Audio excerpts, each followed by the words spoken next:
All right, hello everybody, and welcome to Good Morning Xbox. I'm your host, Axel1324. And I'm Cool Cat Terry. And I'm Fastback6768. And I'm Dreadpool, returning again for a short break. Yay. The beard is back. The beard. The bearded show. Woo! What's going on, I gotta everybody? lean back. Hopefully everybody had a good week. Terry, did you have a good week? Did you play any games? I did play games. I actually dedicated some time because I'm in the transition period of having to save up money so I can buy more parts. So right now what I was working on was some more Assassin's Creed Shadows and got some more progress on that. Right now I'm just basically just popping around the map and doing all the assassinations on like the random dudes that they keep giving you like a million different quests for just taking out like the thugs in the area. So I've been working on that. And I messed around with the spray paint simulator on Game Pass, and I played that through the cloud. I wanted to try out the cloud, so I did that in the cloud? I think it worked well. I wanted to play a different game originally, but I tried doing it to cloud, and I kept getting an error. It wouldn't even load cloud for the game, so I tried the spray paint one, and that one booted right up, no problem. So they got to work on that. But, I did notice. I have noticed that too in the cloud. So I couldn't even play the one on cloud. So, but it's okay. The spray paint sim was good. It basically plays just like Power Wash Simulator, so it was pretty good. Not as clean cut as Power Wash Sim, but it's still a pretty good game. That's cool. Cool. Fastback, what have you been playing this week? Well, I would be a fraud if I wasn't playing any games from Game Pass. But I played some Altered. Oh, yeah, the Alters? Yeah. Crypt Custodian, which I really like. I like both of those so far. And then, of course, I jumped back into Space Marine and get a little bit further. I finally got to a part, put the jetpack on. And that was cool how you just, kind of move up and then come down, crashing down, knocking out some orcs and stuff like that. So it's pretty cool. That is cool. Crypt Custodian, interesting. I kind of want to try that one day, but I don't know if I'll ever get a chance. I will talk more of it next week, but I do like the stories. It's funny. Awesome. Dread, buddy, I know you've been working like 90 hours or whatever, part-time. That's great. So what have you been playing? Oh, man, I had a couple the Alters. Yes, I had a couple stream sessions. The Alters was one of them. And, you come to find out, most people want to stream during, when the rest of us are awake. And some of us want to stream when nobody should be awake. And that's me. But, yeah, the Alters, streamed that. That was pretty fun. I was actually surprised at how much fun it really was. And I got to a point where it started getting stressful. So that was really cool about that. And just a little bit ago, I was streaming, and Talos Ray and Venge were watching me streaming. He's sitting there waiting for the match to start. I was playing the Gears of War Reloaded multiplayer. So I thought I was gonna get my game handed to me, but I did pretty good considering. Yeah. and then transferred everybody over here to join us here. Thank you so much. I appreciate it. Yeah. Yeah. So this week, I played my usuals. I played my Xenoblade Chronicles X Definitive Edition. Played some of that. Got into a really good point where like the story just turns awesome. And I'm really into it now. I played some more Mech Warrior 5 with my friends, having a blast with that, finding some mechs. We finally got to some missions where we're like getting handed. So we're doing some farming, to upgrade our mechs. And then, but the big game I played this week, or whatever, is Planet of Lana. Seeing as Planet of Lana 2 is coming out, Planet of Lana is on Game Pass, so I played it. My beautiful wife sat there next to me, and she helped me solve some of the puzzles. It's a platforming puzzle game. It's got a really good story, really good pace to it. The art is beautiful. Jesus, man, that game is gorgeous. Even like the last boss is a puzzle, but it's a cool puzzle. It's pretty awesome. It's pretty stressful, and I don't know. I liked it a lot. I'll give it like an 8 now that I sat back and thought about it. I'm like, oh, it's an 8 for me. But because my wife was there helping me, it's automatically like a 9. Because I cherish those moments where my wife actually not just watches me play, but actually partakes in play. She was helping me with the puzzle. She's like, why don't you do this? Instead of doing that, do this. And I was like, yeah. So yeah, Planet of Lana was the big one I played. Chat, let us know what you've been playing. We'd love to hear what you have to say. Speaking of the chat, let's check in with them. Shout out to Your Wicked Hot. Thank you so much for being here. You are the real MVP. Says, good morning, Xbox. What's up? Shout out to Cam AMA. Thank you so much for being here. You are the real MVP. Says, good morning. Good morning, Cam AMA. Let me see. Talos Ray's in the house. Thank you so much for being here. You are the real MVP. Thank you for joining us.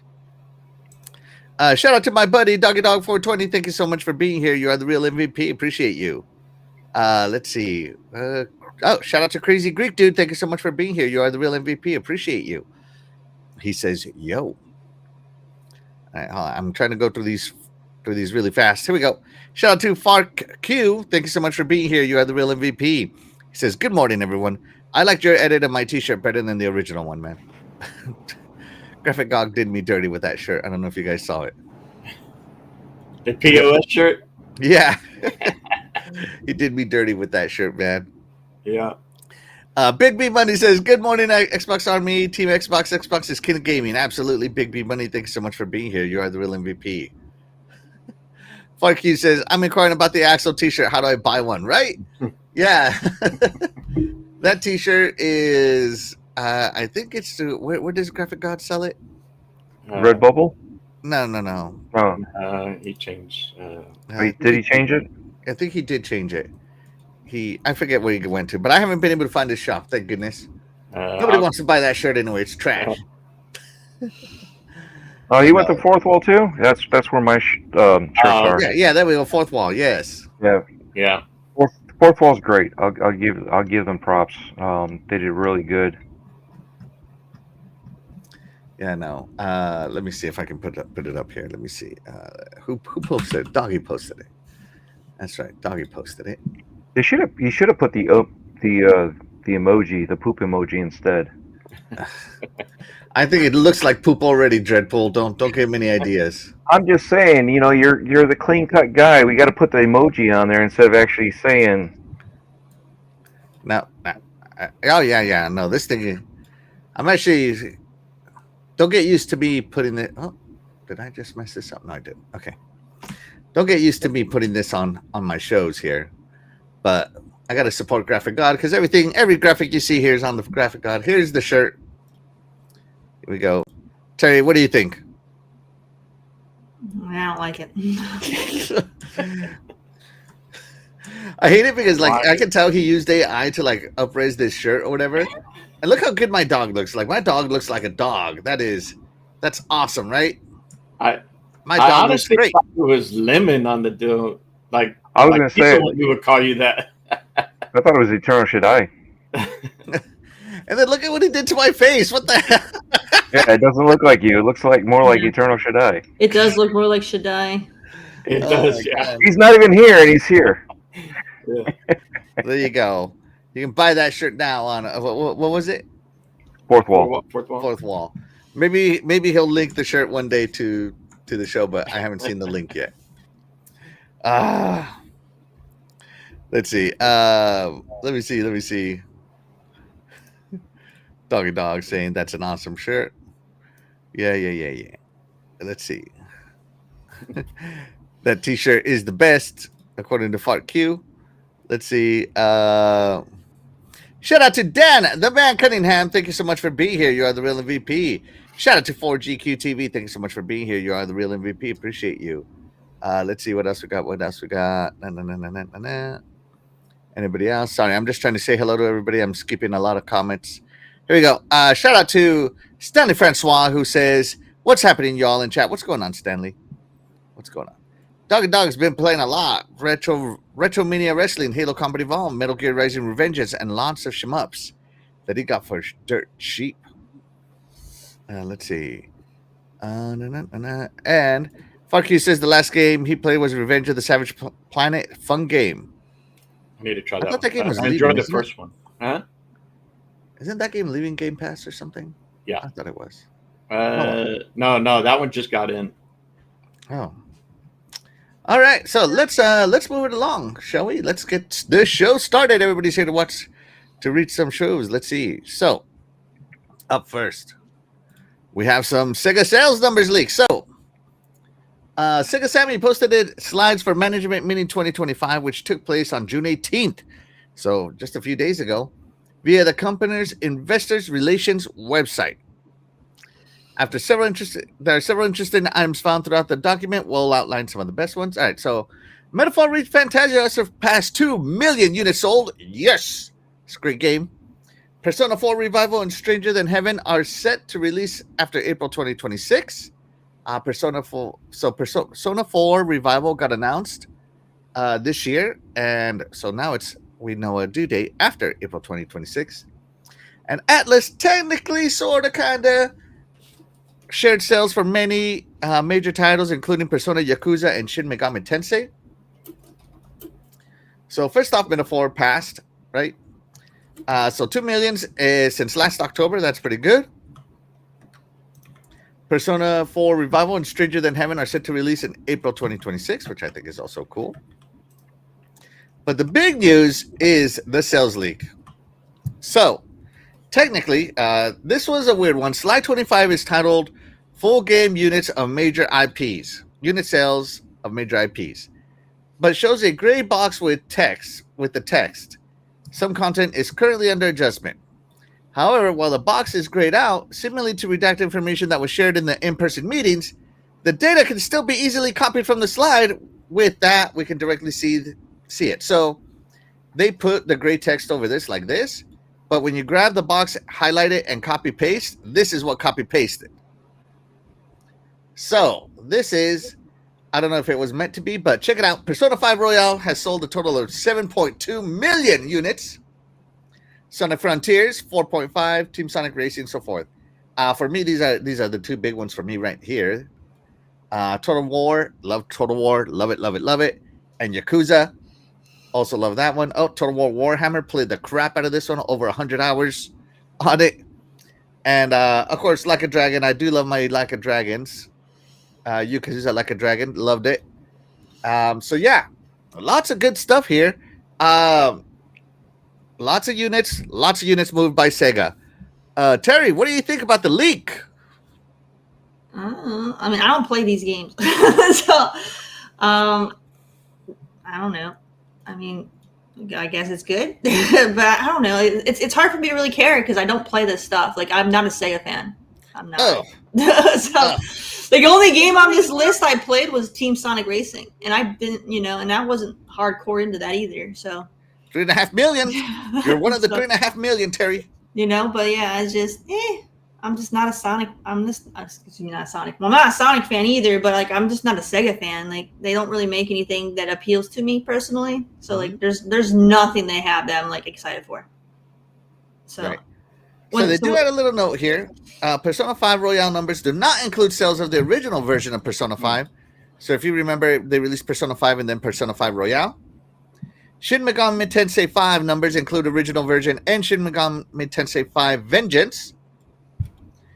And all numbers are presumed to be shipments plus digital sales. So that's also cool that we got a digital sales, which is very hard to get because I can tell you right now, there's no physical version of Warhammer 3 right now. None. Zero. And no physical version of Total War 3 Kingdoms. Also, none. Zero. Fastback, do any of these games, do you play any of them? And are you happy with some of these sales numbers that your game made it? Played none of these. I am interested in Team Sonic Racing. You're going to never see me play a Persona game. I wouldn't mind playing the Yakuzas, but yeah. And of course, at some point, I'll get to Warhammer 3. So, no, this is good. I like seeing that these games are doing well. I know there's a lot of people that like these games. So, as long as people keep buying and keep playing, it's good. You see more of these coming from Sega. I buy a lot of these games. I'm a huge Sega guy. Dread, do you play any of these games? Just the Sonic games I would play.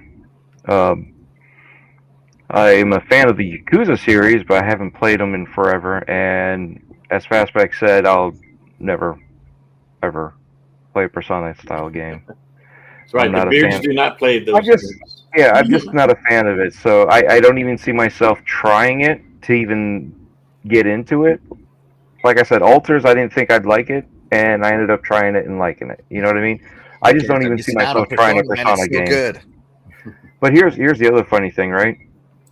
I don't know which ones have been or any of that stuff, but I know from the previously above, Game Pass really hurt the sales. Did you not notice that? It looks like it did. Game Pass hurts gaming, and they still made what 2 million sales on Metaphor. Please. That could have easily been. Well, where's Metaphor? Where'd it go? It's not on this list. Whatever. This is the Atlas list. Scroll up to Metaphor is Atlas. I know, but that could have been 2.1 million if it wasn't on Game Pass. I'm just saying, yeah, you know what I mean? And people loved it so much they were buying it. So, and again, that's the story. Metaphor Refantasio has touch controls on my phone, so I'm playing it on my phone through cloud. I'm checking it out. But again, it's something that I wouldn't play either. But they're doing numbers, and if they're doing numbers, how is Game Pass hurting it? Right. Yeah. Shout out to FarQ here. So Dougie Dog said he's going to put the T-shirt in the DM. Big B Money says that T-shirt is nice, man. I don't know about that one, man. Let's see. The thing is that I've been waiting for Graphic to make a T-shirt of me. I just didn't know it was going to be that one. I'm probably going to buy it. I'm going to make a campaign. It's going to be the Save a T-shirt campaign, and the whole point is to not buy that shirt because it'll be a waste of a good shirt.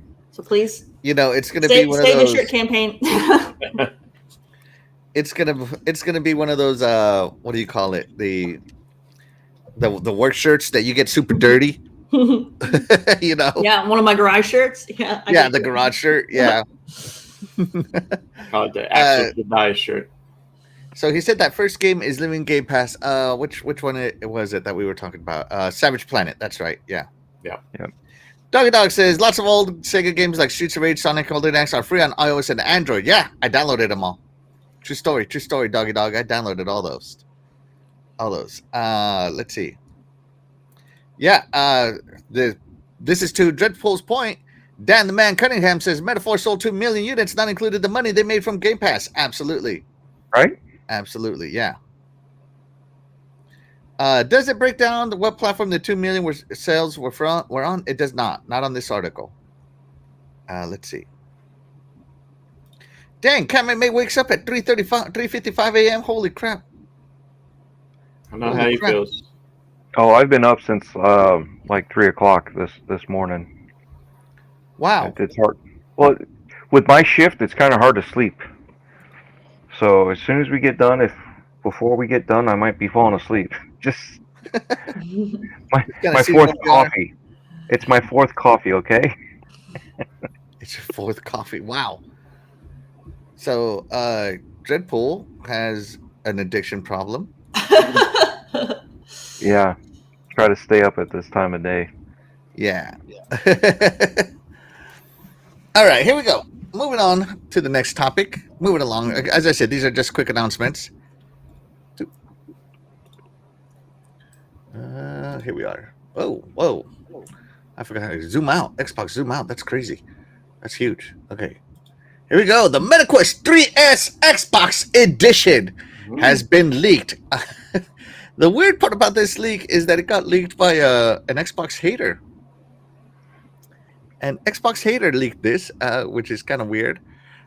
So this is kind of cool though, that the Quest 3S. Now I have a Quest 3, the regular Quest 3, not the S version, but it's getting a 3S Xbox Edition. As you can see, it has an Xbox controller right here. Don't know if that Xbox controller actually comes with it.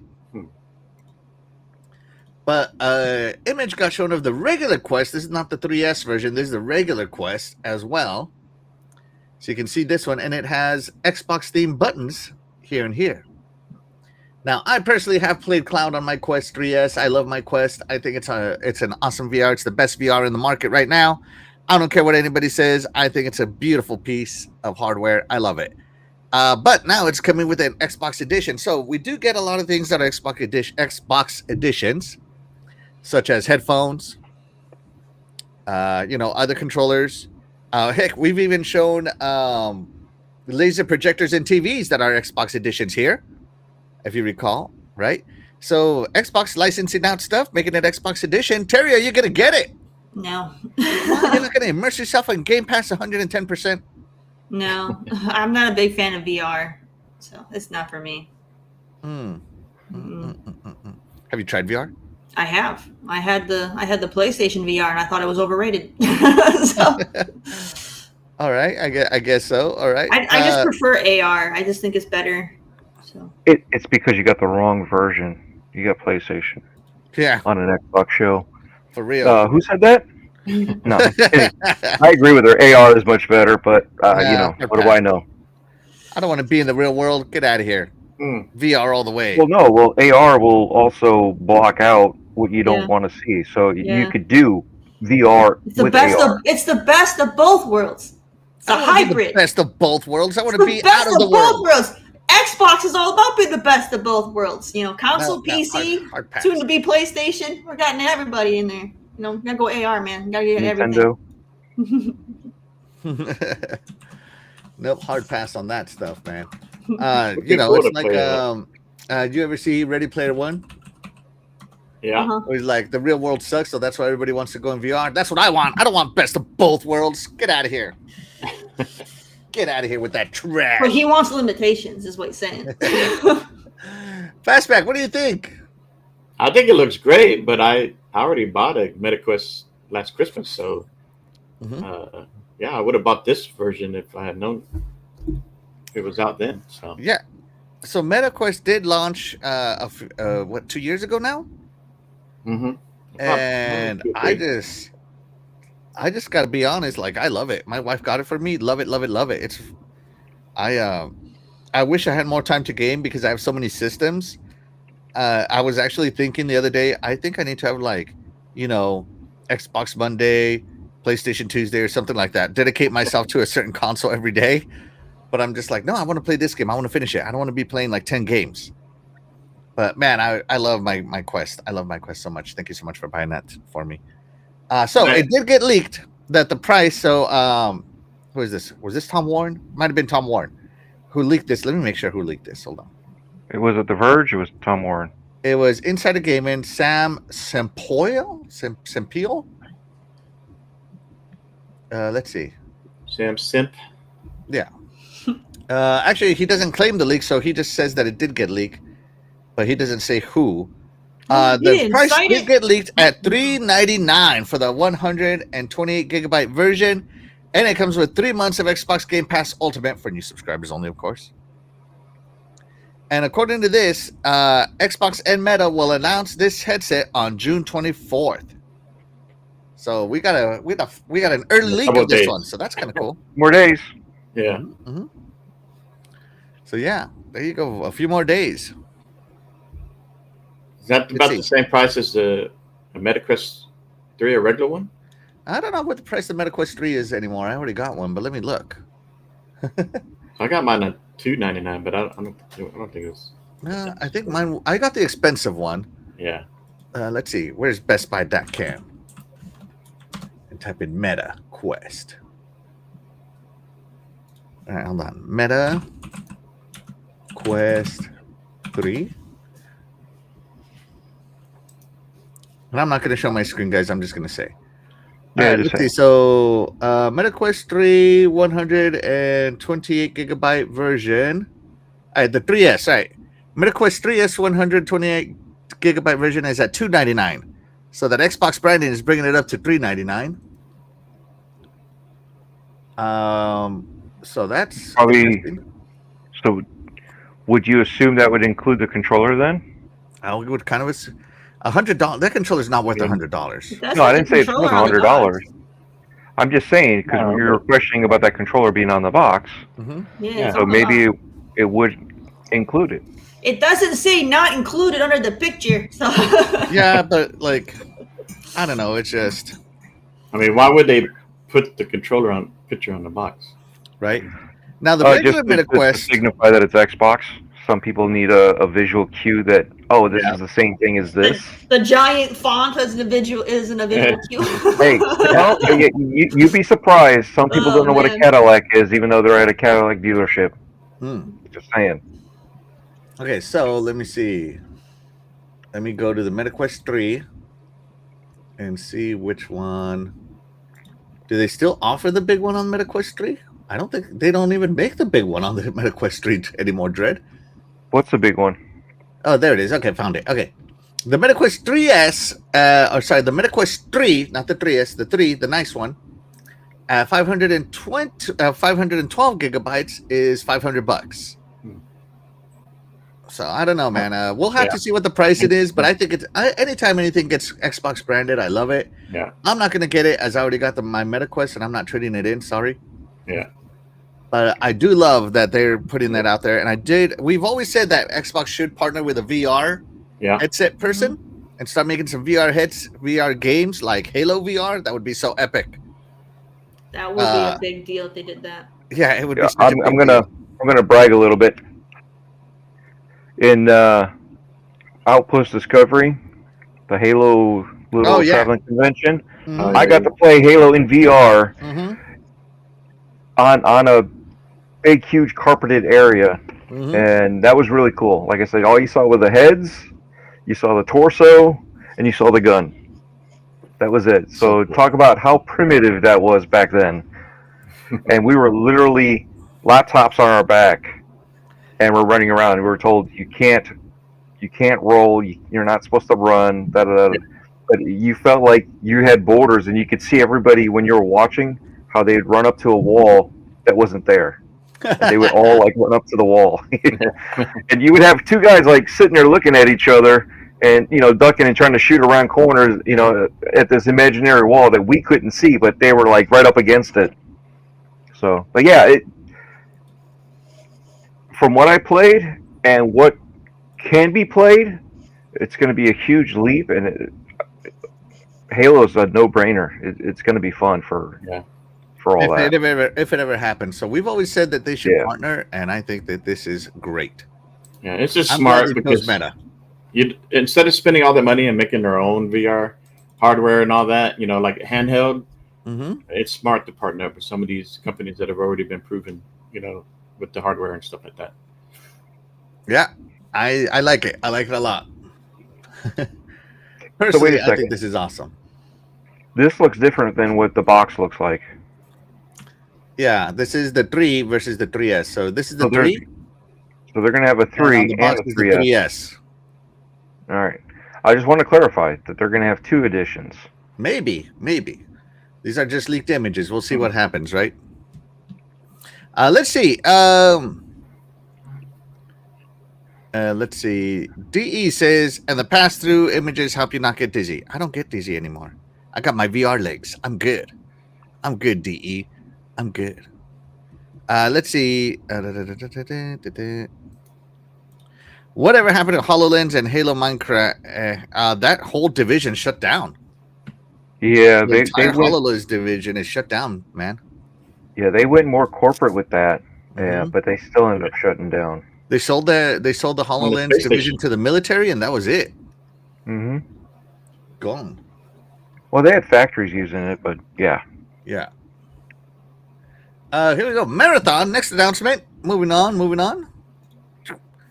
Marathon delayed indefinitely. So I wonder why. Xbox, zoom in.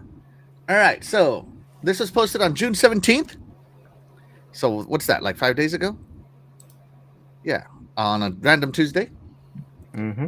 Thank you not only for your passionate feedback around the Marathon reveal and alpha playtest, but also your patience while we took the time to listen closely.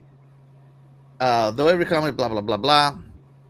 After much discussion within our dev team, we've made the decision to delay the September 23rd release. The alpha created opportunity for us to calibrate and focus the game on what will make it uniquely compelling. Like, stealing art from other smaller artists. Like removing the art they stole. They're going to remove that one and replace it with other stolen art. Guarantee it. That's what they're doing. Survival under pressure.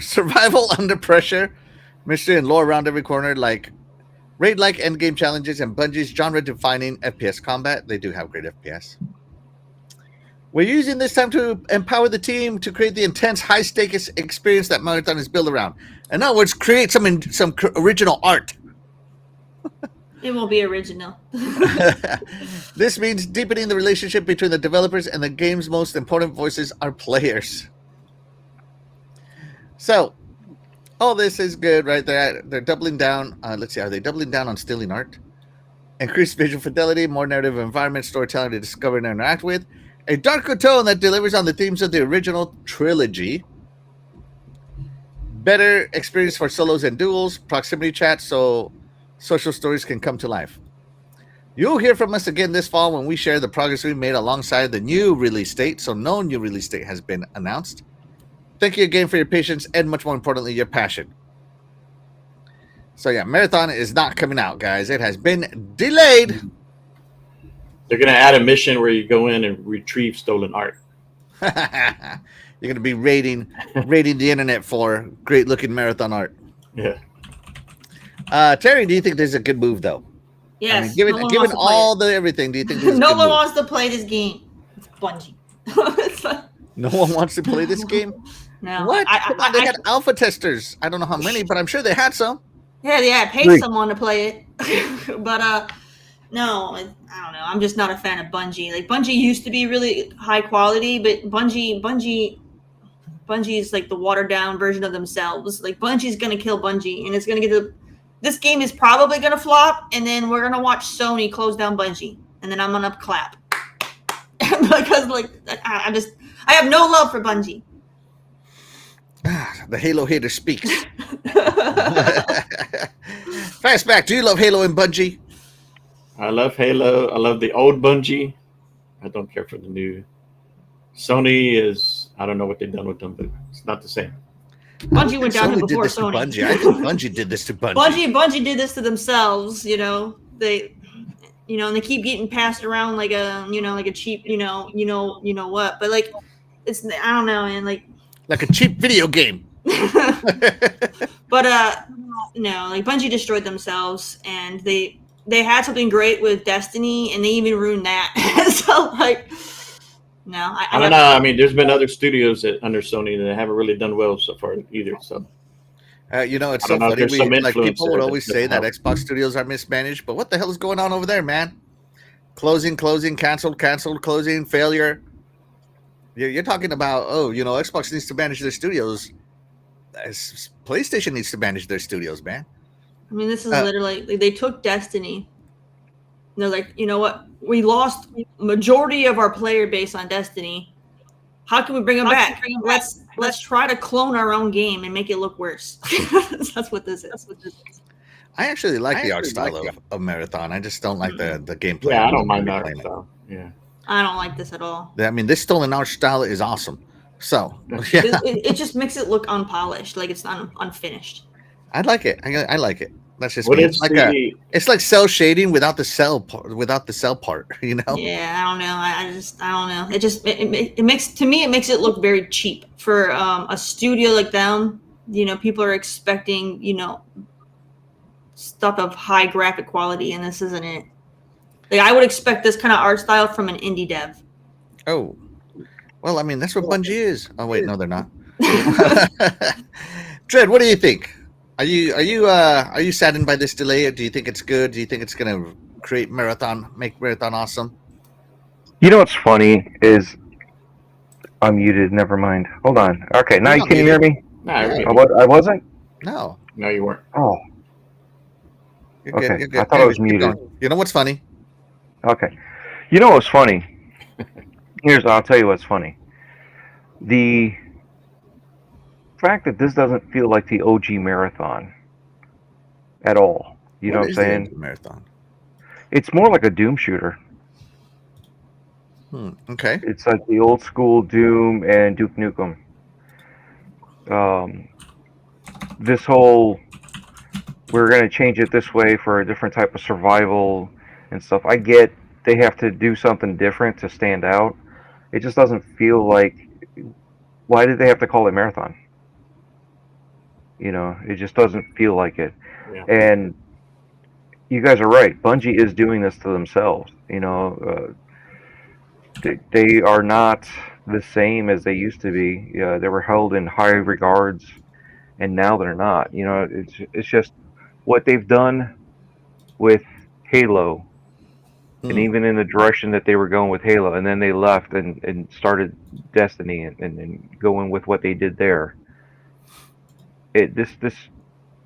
You would think that they know how to play gunplay. Why do they need to test their gunplay? They're the ones that have fine-tuned how to do gunplay. All the gun mechanics, run controls, this and that. So they're were the de facto of how first-person shooter should be when it came to consoles. You know what I mean? Yeah. And it's like now they're resorting, and I say now, they've been resorting to stealing other people's artwork. This is not the first time that they've done that. Yeah, we posted how much they stolen in the last years of a couple of weeks ago. So again, it's like when you're supposed to be the best of the best, and you're supposed to be a creative team, and you're getting busted stealing artwork. So someone's got to tell you that this is not who we used to know and looked up to. These were the examples that we used to follow, and we can't even do that anymore. And then wondering why it's been pushed back. It's like, yeah, you're making games that nobody wants. You're making stuff that that nobody's wanting, but yet you're stealing IP from other people, for their products. It's why is this a factor here? What's going on? It's like they're taking money away. You look at Destiny. What did they do? You paid for content that they took away, and was like, well, that's not part of the story now. We've changed it. But if you paid for it and you're just now getting into it, you just got screwed. Who else got screwed on these decisions that Bungie has made? Oh, that's right, Xbox got screwed. Oh, now PlayStation's got screwed. Sony really got screwed on this one. And the worst part is, we as the gamers that have invested into Bungie, and and talked about how great they are, we've lost our faith in them. We got screwed. I know that Xbox, I forget who said it, that Xbox was interested in buying Bungie, but they wanted to give less than $1 billion for them. But Bungie wanted in excess of $3 billion. Wow. And so they ended up getting bought by Sony, and it looks like $3 billion down the drain. Yeah. You think about it. They're also the ones that, rumor has it, they're also the ones that shut down other projects that Sony had for multiplayer. They're probably like, this multiplayer is so much better than ours. No, it sucks. It's gonna show Marathon up. It's gonna kill us for what we're doing with Marathon. Oh yeah, well, if there's no, and then they probably told the guy, yeah, Concord, man, that's gonna be like the Star Wars of multiplayer. Yeah. Yeah. I mean, they were brought in for their expertise on multiplayer games, and that really hasn't come out good for Sony. So, right? I mean, it's not just they screwed themselves up with Sony and oversold what they could do, they faltered in the rest of the company that they said, "Oh no, you can't use this, and this." And, because that was the other thing was what was the other game? There was that it was supposed to come out with multiplayer, and they pushed it back, and it just never. Was it from Gorilla or No, he's Yeah. working on The Last of Working Us on it. factions. Yeah, the last of Oh, yeah, factions. yeah. So apparently they had a hand in that too, and Mhm. never coming out. That's my whole point. Yep. Let's check in with the chat real quick here, because the chat gets away from me. Shout out to Happy Cloud Gamer. Hello, everyone. What's up, Happy Cloud Gamer? Thank you so much for being here. You are the real MVP. Big B Money says, Rip Marathon. Doggy Dog says, they should just cancel this Concord 2.0. Oh, jeez.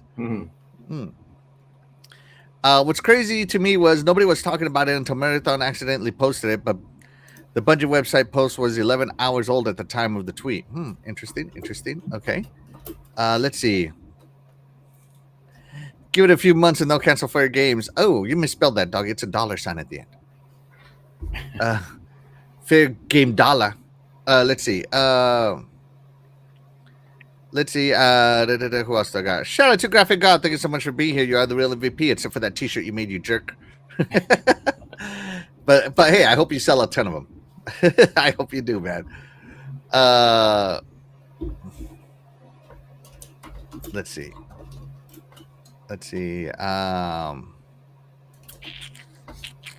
Just trying to get to it. Happy Cloud Gamer says, attracted large player base, modern video games, construct wild worlds, cram it with information, mysteries, etc. Yeah, absolutely. That works. Shout out to Jago6. Thank you so much for being here. You are the real MVP. Appreciate you for taking time to be here. Let's see. Doggy dog. They took the dollar out. They know they won't make any money. That's funny, doggy. So Marathon got canceled, and this is just This says delayed, not canceled. This is delayed. Yeah, sorry, delayed. Whatever. Right. By the way, if you want the T-shirt, there it is. I hate the link. Even the link is messed up. So the Marathon being delayed, I think overall should be a good thing. I don't want Bungie to go under. I don't want any studio to go under. I hope they find their mojo. But yeah, after Halo, they wanted to get on to Destiny, and Destiny launched great. But in Destiny 2, it just seemed really bad. Like, Activision talked about how they had to take teams off of Call of Duty and to become support teams for Destiny to keep the content going. Right? And then after they left Activision and the content wasn't going, that's when the plagiarism started, all that good stuff, right? Mm-hmm. And the thing about Destiny 2 as well is that some content, when they added new content, it deleted old content. That sucks. As Dreadpool says, who got screwed from the investment? I did. That's why I stopped investing. And I didn't feel like paying $50, $60 for every expansion. Just being honest, I was done. Yeah.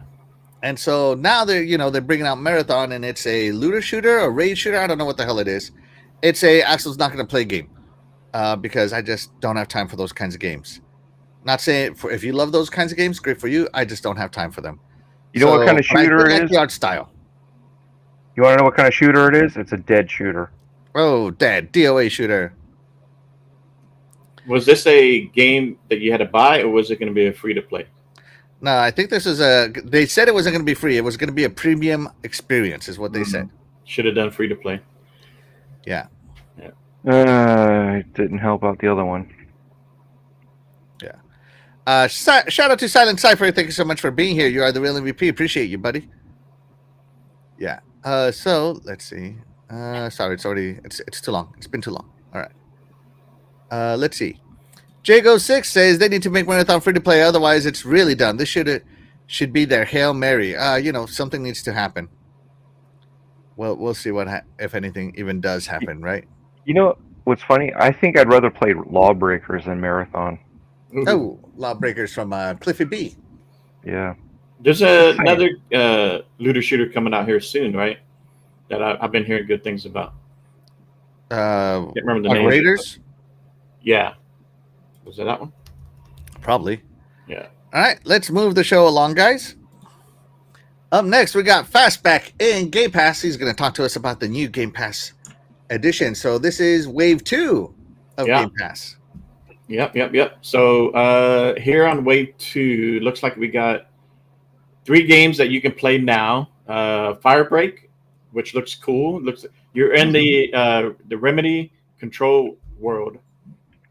You are going into if you play Control, you're going into that building to take out some aliens, I believe. I look cool. I watched a trailer the other day, so I might give this a shot.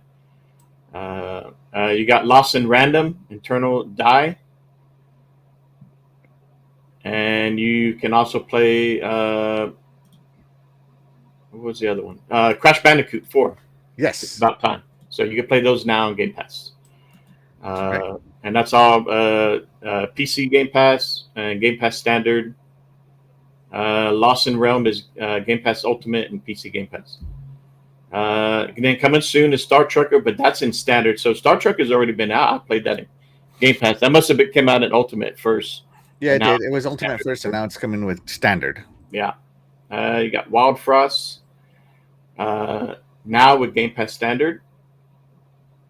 You got Rematch. That's coming June 19th. Well, no, that's already out. That's already out. Game Pass Ultimate and PC Game Pass. Day 1. I don't know what I'm talking about. You got Volcano Princess. You got Against the Storm. And then here we are with the Warcraft. Warcraft 1 and 2 are remastered. Those are coming here soon this week, June 26th.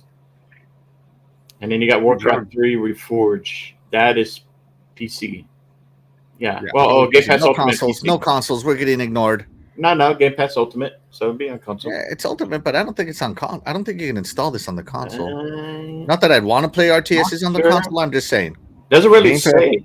It just says Game Pass Ultimate and PC Game. Yeah, usually Game Pass Ultimate means console. Yeah. I don't think so. Or you can do both, where you have both. Well, that's what I'm getting at. Yeah. Yeah. Usually. You're right. They don't say console. Yeah. Hold on. I've never played those. Does the image say anything? Hold on. Okay. Yeah. Okay. So this one does say. So see, Ultimate PC, Xbox Series X, and PC Cloud. So it is PC only. I see. Yeah. Well, I guess it kind of makes sense for those, right? Yeah. For Call of Duty too. And then Call of Duty World War II. Yeah. But I'm surprised that that's game standard. But Little Nightmares, that was a good game. Mm-hmm. Oh, the Little Nightmares 2, that's July 1st. Cloud, console, and PC. Rise of the Tomb Raider, July 1st also. We're just gonna stop there. I don't care about DLCs. But leaving, in case you're wondering, leaving at the end of the month, you got 8 days. June 30th. Game of the year, my friend Peppa Pig, right here, baby. I was going to say, for all you achievement hunters, that's a quick and easy achievement right there, is my friend Peppa Pig. Journey to the Savage Planet, I recommend playing that. If you want to try the second one, Revenge, it's a good game. I love the humor in that game, so I recommend that. Other than that, that's Fastback and Game Pass. There you go, guys. Let's see. Doggy, I'd rather play some LGN classics from the NAS days than Marathon. No way, no thanks. You can keep your rainbow that leads to instead of a pot of gold, it leads to a pile of crap. Let's see. Happy Cloud Gamer says rematch is fun. Oh, there you go. Yeah, I saw it do like 5 versus 5, I think, or something like that. Game Pass is cooking. We be eating good. We definitely are. And every game from ABK will eventually end up on Game Pass, as it should, in my opinion. And Happy Cloud Gamer agrees. Yes, it is. Peppa Pig for points totally. Doggy Dog probably already got those points on that game. Oh. Just like the Barbie one, right? That's right. Doggy Dog and his friend Peppa Pig. All right, let's go move on to some controversy. That's right. That's how I'm pronouncing it. All right. CD Projekt Red is blaming the Series S. Yeah, are they blaming the Series S? I know everybody's talking trash about the Series S, but is CD Projekt Red joining the trash talk? Terry, are you there, or are you just off camera? She must be gone. Did she leave a private chat? I think she did. Nope, she didn't. Okay. Terry had to go take a dump. I don't know. Let's see. CD Projekt Red comments on challenging Xbox Series S development. So, as you guys know, we just saw the Witcher 4 tech demo on Unreal Engine. Witcher 4 was revealed, all that good stuff. But CD Projekt Red has outlined that optimizing the Witcher 4 for the Series S and getting 60 frames per second might be a hard task. All games released for the Series X are supposed to release feature complete for the Series S. Yeah, absolutely. So, Witcher 3, awesome game. Remains one of the best open world games of all time. And so, because of that, I'm so hyped for The Witcher 4. In an interview with Digital Foundry, CD Projekt Red's Vice President of Technology, Charles Tremblay, thank God he has a normal name, has spoken openly about developing for Xbox Series S in light of the technology teaser we had earlier this month. So, if you recall, we had this technology teaser. This is the Digital Foundry. Sorry, I thought that was the tech teaser. Where was it? Here it is. The tech teaser right here. And man, it looked good. It looked beautiful. Look how good this game looks. It was a great teaser, and everybody was all for it. Ray tracing on, all that good stuff, right? So he's saying some comments that I think are being misconstrued. So I wish we had a lot of work already on scaling down Unreal Engine 5 to get The Witcher 4 on the Series S, but we did not. This is something that is next on our radar. I will say that 60 FPS will definitely be extremely challenging on the Series S. Let's just say it's something that we need to figure out. That's a pretty fair statement. Nothing bad, right? But the media, of course, ran rampant with it, saying that blaming the Series S for all of their life's problems, as always. Yeah. Right? At another point in the interview, Tremblay did say, we always do PC and push the technology and try to scale it down. This time we want to be more console development first. I wonder which game had to do with that. You Cyberpunk, anybody? Cyberpunk? Cyberpunk, anybody? Where the PC version launched great, but the console versions kind of were trash. Anybody remember that? I remember that. One of them, you had to get your money back, right? They offered refunds, full refunds, and delisted it for a while, I think. Yeah. PlayStation. Yeah. It was fine. It stayed on the Xbox though. Go figure. Right. Even the OG Xbox One was playable because I was streaming on it. I did. I played on the Cyberpunk version. Absolutely. And so, so I think it's good that he said this, that they're moving over to console development first. That way they develop to the weaker system. And I think that if they develop to the Series X layer of consoles, they can easily scale up to PC and easily, or not much easier, scale down to the Series S Nintendo Switch 2 place. You know what I'm saying? I think that's a good middle ground for them to work on. I am in full agreement with this. Right, Terry? I have no clue what we're talking about. It's all good. All right, so I'm going to keep reading. Anybody got anything else to say about this real quick before I keep reading? I'll hold my my comments to the end. Okay. The Xbox Series S, X, and PS5 will be the primary focus of development for CD Projekt, with PC as a secondary focus. This isn't surprising, but it seems that the Series S hasn't factored in the conversation yet. I highly doubt the Series S, as a lower spec console, has ever factored into any developer's primary focus. On the surface, it appears to have a development challenge akin to optimizing for lower spec PCs. And I think there's a good thing right here. Microsoft requires every game for the Series X to have a feature-complete version of the Series S.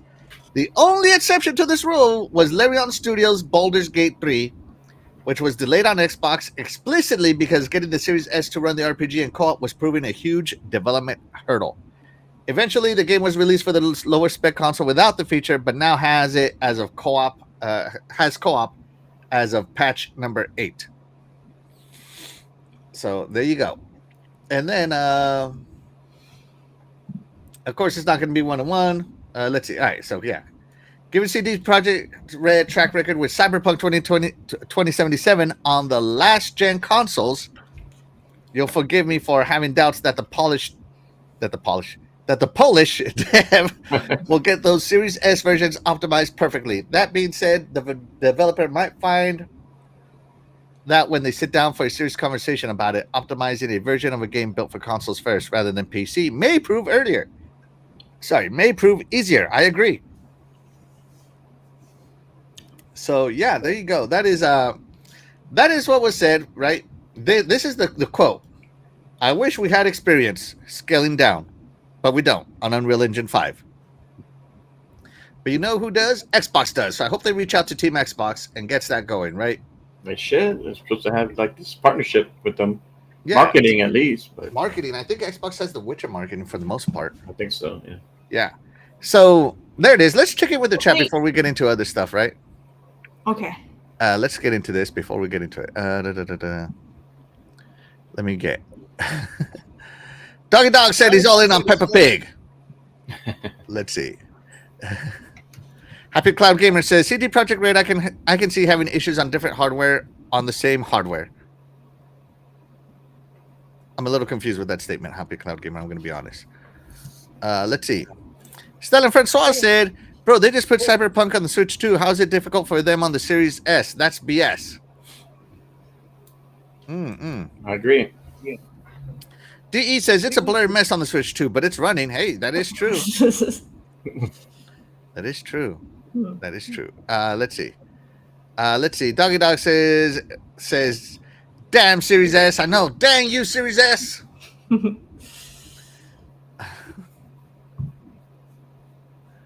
Let's see.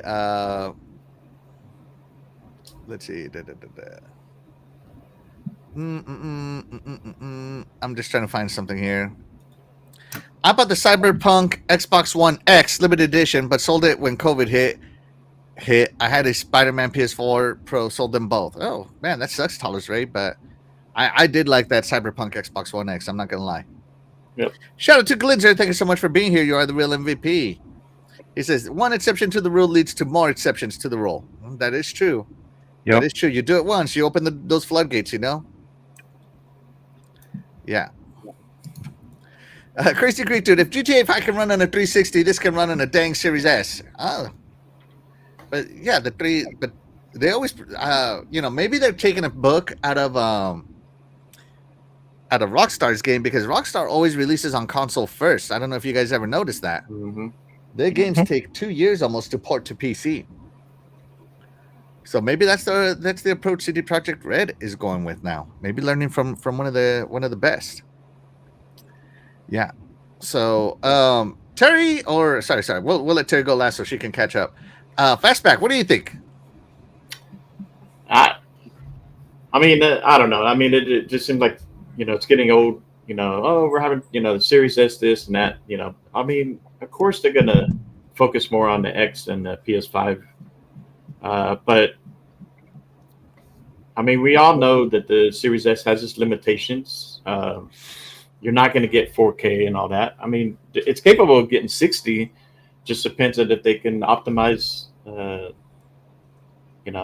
be a steady 60 or so. But it's not a surprise. I mean, and then what is going to happen after? Once a handheld comes out, are they going to blame the Xbox handheld? I mean. Right. So, yeah, no, if Flight Simulator 2024 can run on the Series S, so can this, because I can tell you that thing is a hog. That's a demanding game. Yeah, like you remember the old jokes, will it play Crysis? Now it's, will it play Flight Simulator? Yeah. No, I mean they're more that these games are in development for years. They're more than capable of reaching out to Xbox that if they need help. With that. So to me, no excuse. It's just a story. It's just another clickbait article. So whatever. Easy engagement, baby. That's right. Get in here, chat. Get in here. Engage. Dread, what do you think? I think they're a bunch of babies. They just want the hardware to do all the work, and they don't want to. I don't know. Uh, Work on getting things to work on everything. You know what I mean? Yeah. If they're not going to work on optimizing the game, that's your problem, right? How many times have they found out making it work on the S actually made it better for the X and PlayStation, Mm. right? And again, Justify. if you're going to have a handheld game console, right? It's going to be handheld. What, are you going to use that as an excuse also? Well, we can't have it on the handheld, so you're out of luck. That doesn't make any sense, you know. And oh wait, the Switch. If games are already on the Switch, which is also a smaller, lesser powerful console, that's a handheld on top of all that. So hypocrites, a whole bunch of hypocrites. What happened with, I don't know, we were just talking about the OG Cyberpunk 2077. What happened with that? Oh, that's right. You bet. It was made for these consoles. But what were they doing? They're using brute force on the X to push it, right? Because they were mainly made for PC. They weren't made for last year's consoles, or that gen that they were supposed to come out with. But yet next gen was able to push it, and it was literally hardware just breaking it all down, doing all the work, and it wasn't even optimized for any of that stuff. And again, they made it for the One series and the PS4 series, or the PS4 era. So again, if you couldn't do it, but you had to have hardware brute force it between the PS5 and the Xbox One X or Series X, I mean, that tells you something. So whether or not we're talking about frames per second, um, all this stuff, you also got to remember that Unreal Engine 5 is a resource hog. Mm. It was Mhm. never meant to be that far down because it was still pushing the boundaries. Obviously, with that getting tweaked and tuned, it should be able to do lesser with more, or more with less, depending on how you look at it, right? Again, if you have Xbox games, I don't know, weren't there supposed to be some tools that you could overlay with it too?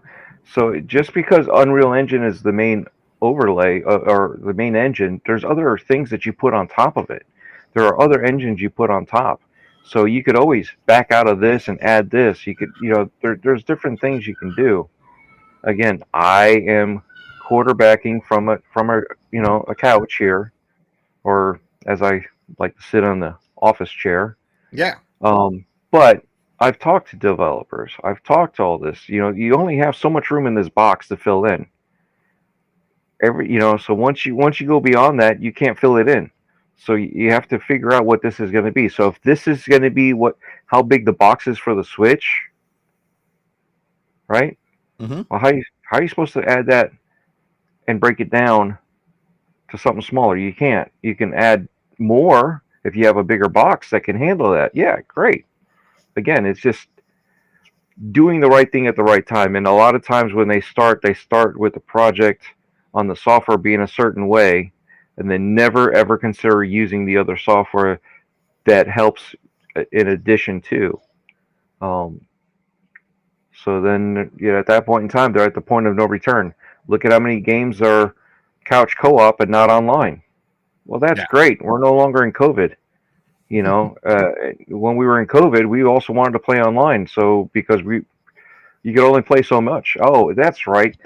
How are you going to play a game that only one person can play on a screen? You can't. So again, it's like all this stuff that they didn't think about ahead of time, and it's like you can't put in certain network codes. You have to like rebuild the game for certain links and hooks and this and that. So again, it's just a little bit more technical. I'm simplifying it as much as possible, But if you did it from the start, you pre-planned it, you could do it. And obviously, they're not pre-planning for the lesser systems, and now they have to figure it out. Yeah. Nothing. I agree with everything Dredge said, and it does get way more technical. Sorry, again, let me catch up with the chat before it escapes me. Shout out to Web Dave. Thank you so much for being here. You are the real MVP. Appreciate you, buddy. Yeah, be sure to hit that like button, everybody. Every like helps us get discovered, especially in the live section of YouTube where we compete for views. Appreciate it. Appreciate it. Stanley Francois says, facts, no excuses. Yeah. DE says, pull a square, just lower the resolution until it runs, and it's a blurry mess like it was on the Switch. Yeah, I remember that one. Right. Did they complain? Oh, yeah, about Cyberpunk. Did they complain about it works in dock, but trouble getting it to work in handheld mode? Yeah. Yeah, good point there.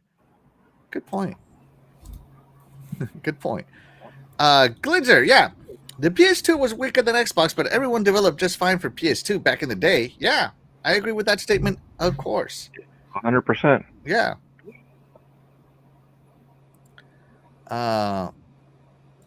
But to be fair, Cyberpunk only offers VRR in handheld, right? I don't know. I don't know that. Yeah, there was an issue. It didn't make any sense. Let's see. No, I did not see the Borderlands stream yesterday. Happy Cloud Gamer, I apologize for that. Let's see. I'm glad y'all keep it console. Other shows always have someone come in with forget about Xbox, PlayStation, Switch, and get a 5090. Pfft, whatever, man. Nobody could afford that. 5090 is overkill. You're Xbox Play Anywhere.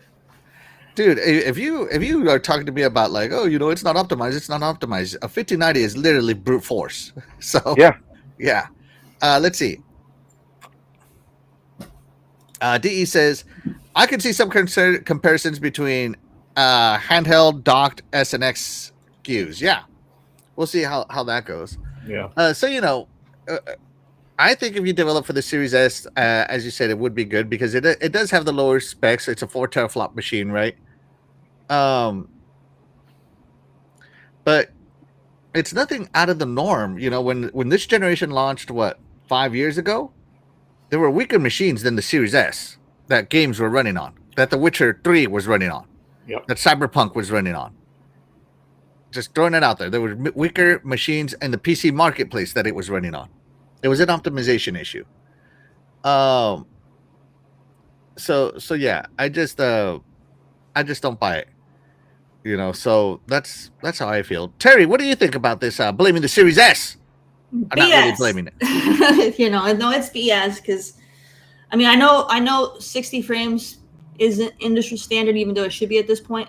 But they were achieving that on the previous gen for some games. So, and there have been pretty good leaps in the technology for the hardware and stuff that's in the current gens compared to past gen. So, I mean, it's really shouldn't be that big of a deal. No, I do get it for when it comes to like more cinematic, like narrative driven games, you really don't, frames per second isn't as crucial. So I get that, but there's also going to be a lot of action and stuff in this game. So you got to find that balance.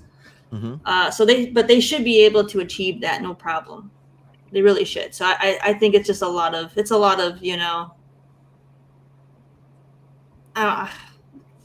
they're just making stuff up. They're making stuff up. So I don't know. I feel like they should be developing for the lesser consoles first, get it right, and then they can easily increase that for like the more powerful consoles. It makes more sense to go that route than going with the highest, most powerful versions and then trying to downgrade. Yeah, because the Switch 2 right now is popular. They're selling quite a bit of those, and if they can get this on that Switch 2 and make it work, it shouldn't be a problem for the S. Yeah. So, I don't. Here's the funny thing, right? The quote says, "I wish we had a lot of work already done." Or yeah. Yeah. Right. So, but we did not. So they did not even do any of that work. So they're behind on doing this part, right? So it's like, oh, I wish I inflated the tires on the car, but guess what? I only got enough so we can not ride on the rims. You know what I mean? So again, it's like, oh, I just didn't have the time to put the seats in the car. I didn't have enough time to put the trim in the car. I just had enough so I can sit there and steer and just go. That's it. I didn't have enough time for... What are you doing? The car, You know? the car reference makes you think of you see all those guys that just for the fun, instead of putting like the steering wheel on, they'll put like a frying pan or a wrench or something and use it as their steering wheel just for fun. Yeah. That's what this is making me think of. Is they didn't have time to put the steering wheel on, but we're just gonna drill a hole in this frying pan just to get by. Look at those videos of these guys making these custom cars, right? And they want to get it on the road and they want to test it out and this and that and have fun. They haven't even finished it, and they test it out to see that it runs. You know what I mean? They test it out to see that they can drive down the road because they set up the tires a certain way and the wheels and the. I'm looking at the one video I'm thinking about right now. The guy made freaking oversized monster truck tires into a motorcycle. You can't even see over the tire. He's got to like look around it, and again, he had to drive it to find out where the imperfections were, so he can go back and re-weld the frame and fix it because he couldn't turn. He couldn't do this, and so again, this is what they're doing. They're just plain and simple. Have you ever seen that commercial? It's half-assed. That's it. I think this game is going to be great no matter what. But What's yeah, gonna be? DE brings up a good point here. I mean, at the core, we're not talking about running on the Series S. We're talking about the 60 hertz, 60 FPS. That implies it's already running at 30, right? No, I don't think they're going to be able to hit that 60 on the Series S. Just being honest. But he does say, let's say that's something we need to figure out. It's going to be extremely challenging. So they have to figure it out, but they haven't done work on it. So they have I can't blame them for not being able to figure this out, because a lot of Xbox first-party games launched on the Series X at 30 frames per second. And I was very upset at that. I'm Team 60 FPS over here, right? I'm very upset at that. And then like a year or two later is when the 60 FPS patch comes out. And that pissed me off, man. You guys were here. Yeah. I remember. I hate that. I hate it when they do that. Like, if first party doesn't do it, why should third party do it, right? That's my point. And, Xbox, you need to show them that it's possible, because you need to be the ones who figured it out. This is your hardware, right? And so now they figured it out. Thank God they did. The tools, whatever. And we'll see what happens. But yeah, at first they didn't even Xbox first party didn't have it. Why should third party have it?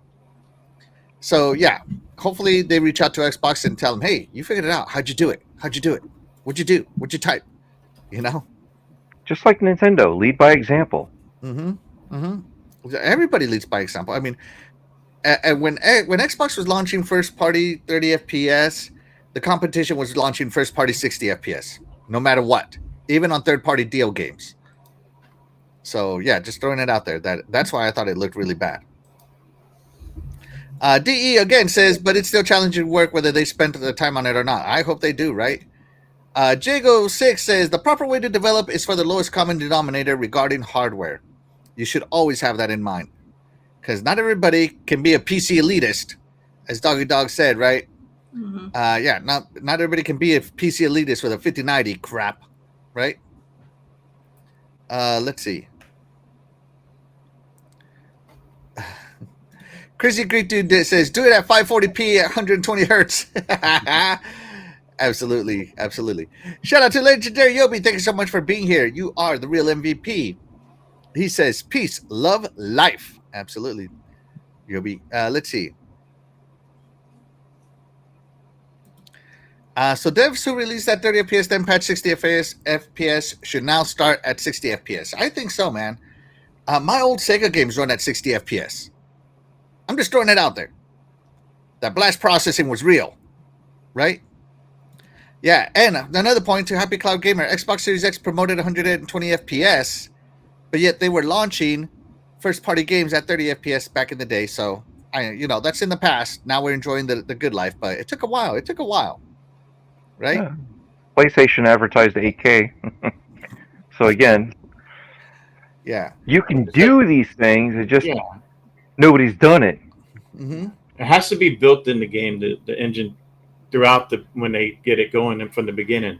If they start off developing the games at 30 FPS and then later on try to get 60 to work and optimize it, it's probably a little bit harder doing it that way. But now, if they're starting off with 60, going on up, that's why we're getting more and more 60. So, Yeah. As a console gamer, of course, I always want my console to be amazing. But it's also why I buy the more expensive versions of the console, right? I bought the X instead of the S.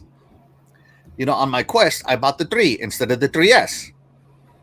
It's why Dreadpool bought his 50 whatever instead of the 40 whatever, right? On his PC. We buy the best to get the best because it's advertised as the best.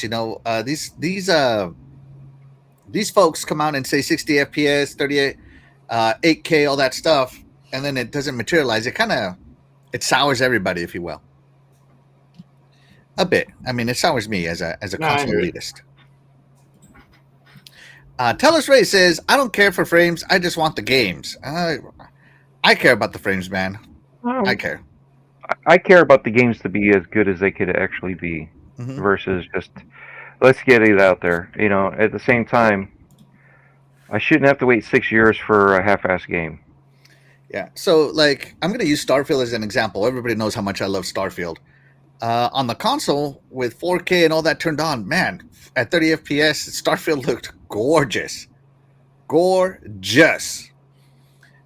And then I loaded it on my PC, threw that bad boy on 120 frames, and, there was some fidelity that was sacrificed, and I could notice it. I'm just throwing it out there. I noticed it, right? And this was,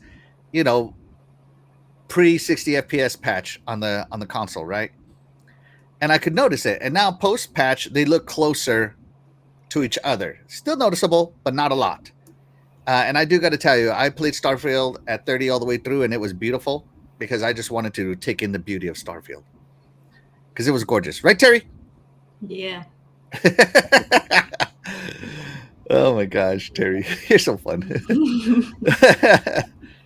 Let's see. Sorry. Here we go. Happy Cloud Gamer says, Dreadpool, yes, that is true 8K. I remember. Yeah, it's on the box. I got my box. It says 8K on it. DE says, I don't care how good Star Fox on the Switch 2 looks if it can't play at FPS like the original. Oh, I think the original Star Fox was like 20-something FPS. Wasn't it? Because it was using the, what do they call that chip? FM chip or Mode 7 chip or something like that? Mm-hmm. Yeah, to do the... Well, a lot of people relate it to a lot of those games because the TV had a refresh cycle of 60 hertz, and they're like, oh, that's 60 frames a second, and it's like, no, those phosphate TVs, right? Those cool TVs are phosphate. It was actually half of the screen was actually 30 frames a second. Oh, here we go. Yes, the Super FX. Thank you, DE. Thank you, Doggy. Right. Super FX. Yes, thank you. So you get 30 lines, and then you come back for the other. So you only got half your frames every second. So, but everybody's like, oh, it's 60 frames. It's 60 frames. It's not. There was lines going across. Yeah. Let's see. DE. Talos Ray says, I'm playing games on a 1080 TV. Graphics still look great. Good. I had a 4K TV and it crapped itself. Oh, man. Well, if you need a good 4K TV recommendation, I'm going to tell you right now, get you an LG OLED. Yeah. I'm starting like LG myself. Right. As always, hashtag we want Terry. Hey, Cool Cat Terry. From legendary Yobi. Don't ignore him. Say hi back, Terry. I did. Yeah. There you go.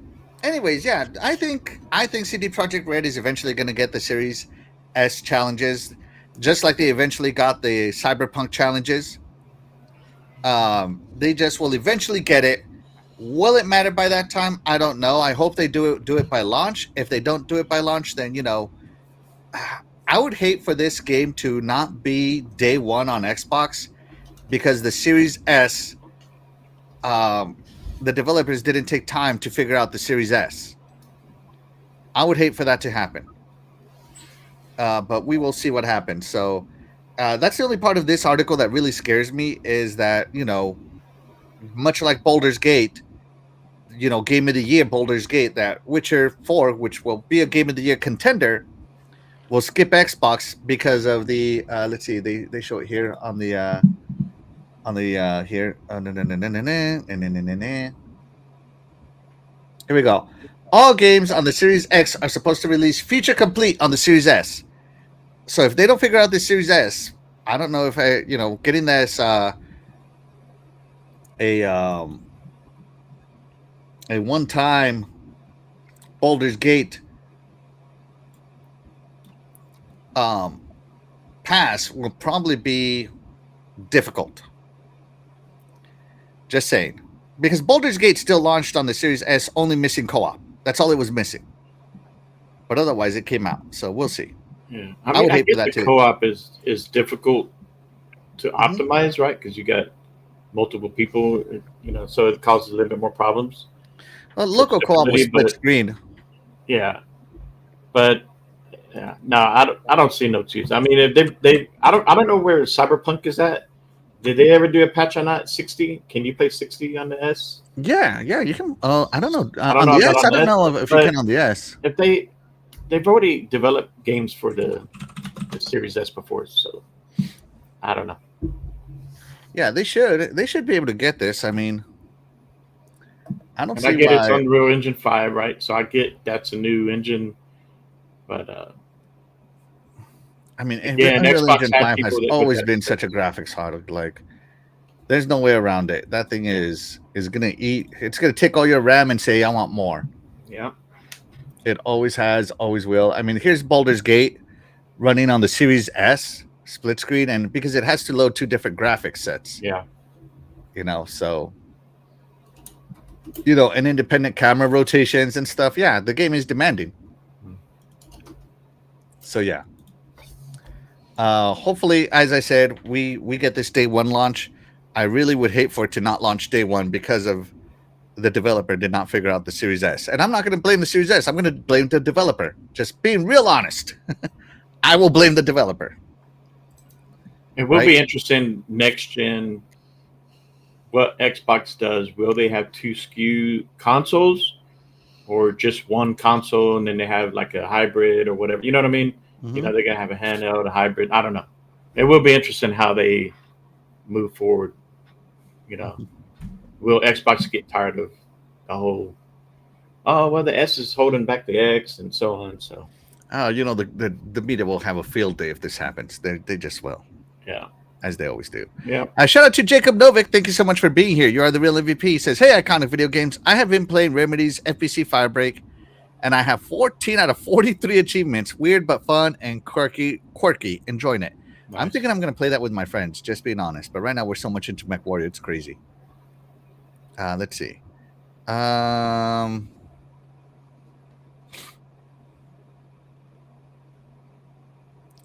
Jacob Novik says, everybody mentions the series. Why did they even mention the Series S in the first place? I think was the question. I think the question was a leading question about the Series S and the upscaling and downscaling. But did the journalists ask them about the S, or was it the other way around? Let's see. I don't know exactly where it is. They don't timestamp it. Yeah. Let me see. Maybe if I click on the YouTube link, it will actually show me the timestamps. Maybe a user will have the timestamps. They don't. I don't see it. Sorry. I'm not going to watch a freaking 48-minute Digital Foundry interview. Sorry. You slacker. I don't. I stopped watching Digital Foundry videos years ago because they were just trash on everything Xbox. You just watch them while you're on the toilet when you have to go to the restroom. That's when you watch it. And it was funny because once Xbox, they would be like, oh, this one's 1080p and this one's 900p, blah blah blah blah. And then when the Series X came out and the Series X got higher resolution at better frame rates, they're like, well, that's not the metric anymore. That's not the metric anymore, because then they'd have to say good things about Xbox and they'd rather change their metric than anything else. Shout out to Cheo Walker. Thank you so much for being here. You are the real MVP. Crazy Greek dude asks, is resolution a feature? Is FPS a feature, or just hardware capability? I would think it as a feature because I don't want my FPS to be 10. Just saying. Let's see. Okay, here you go. Legendary Yobi says, yes, Cyberpunk 2077 is 60 on the Series S. That's cool. Huh? That's cool, yeah. And Happy Cloud Gamer. Nintendo can do local co-op on games. You can run local co-op on PS5 or Xbox. Yeah. Yeah. Crazy Greek dude. Even my 6900 XT doesn't run max resolution. Ooh, an XT, that's cool. 69, that's expensive, my guy. That's expensive. If you ever feel like gifting me something, hook me up, man. Hook me up. He's got that Piggle money. That's right. He has that hashtag Pink Pickles money. Let's see. I love that. Let's see. And Joby says he is playing Zenless Zone Zero, and my God, I fell in love with that game. I'll be spending a lot of time on that game. The action is freaking dope. Yeah, Zenless Zone Zero launched on Xbox. It's awesome.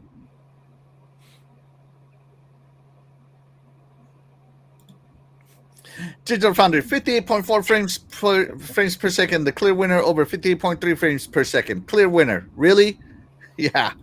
Yeah, that's what they're doing. I agree with you on that one. Anybody else had anything else to say about the CD Projekt Red commenting on the challenges of the Series S? I just want to remember, it says, we always do PC and push the technology and try to scale down. Mm-hmm.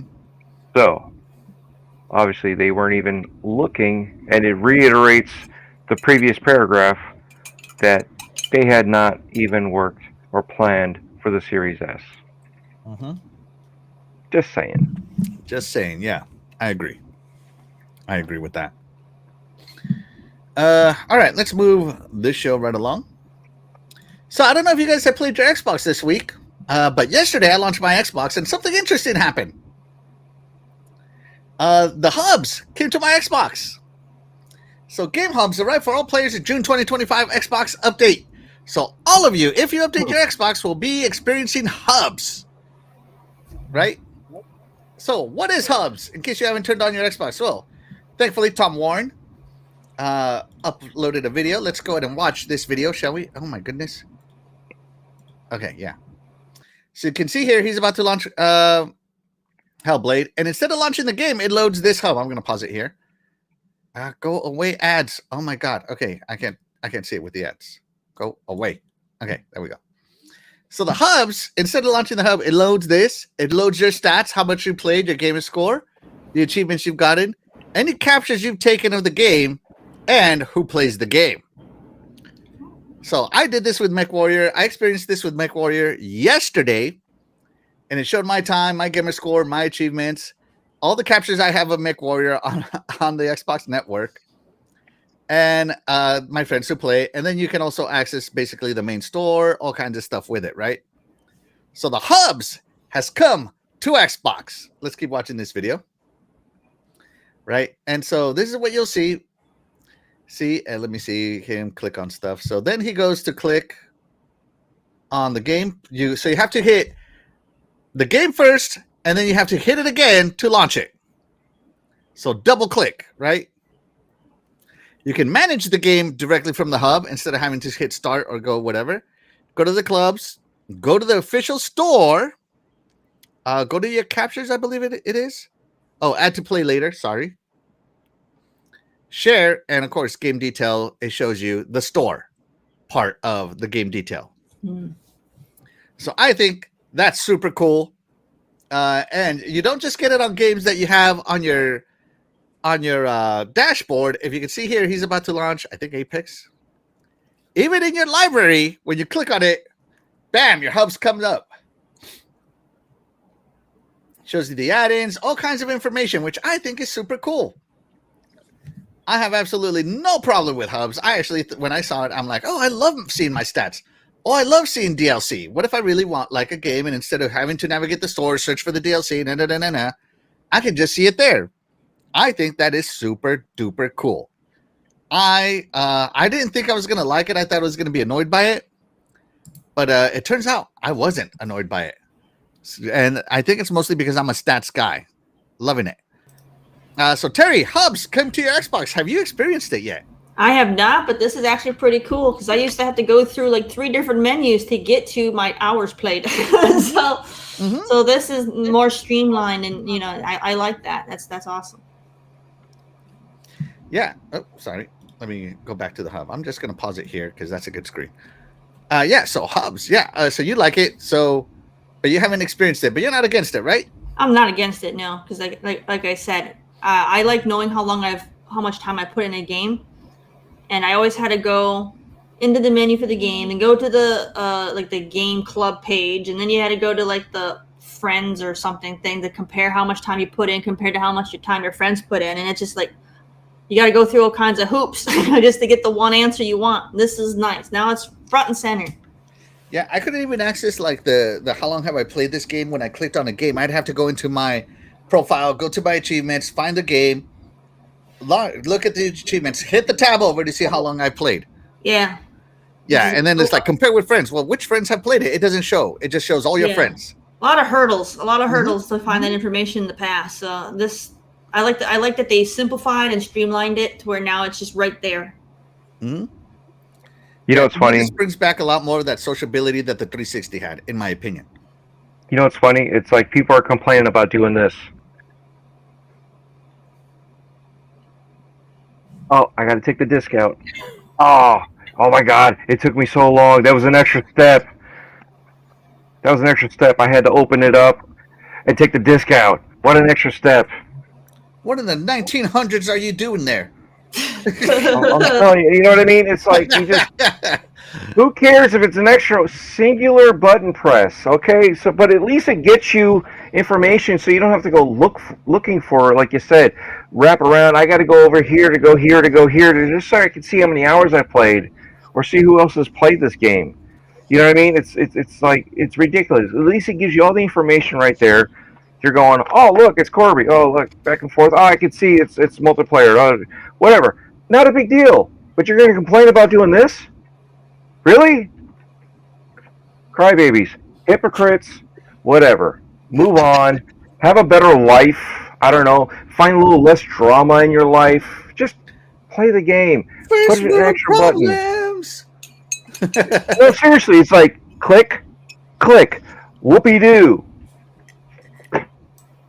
I don't know. You're just tired of it. Gets tiresome. I'm just saying, it does. It gets tiresome. Is your Twitter full of people complaining about hubs? Because I haven't seen anybody even talk about it.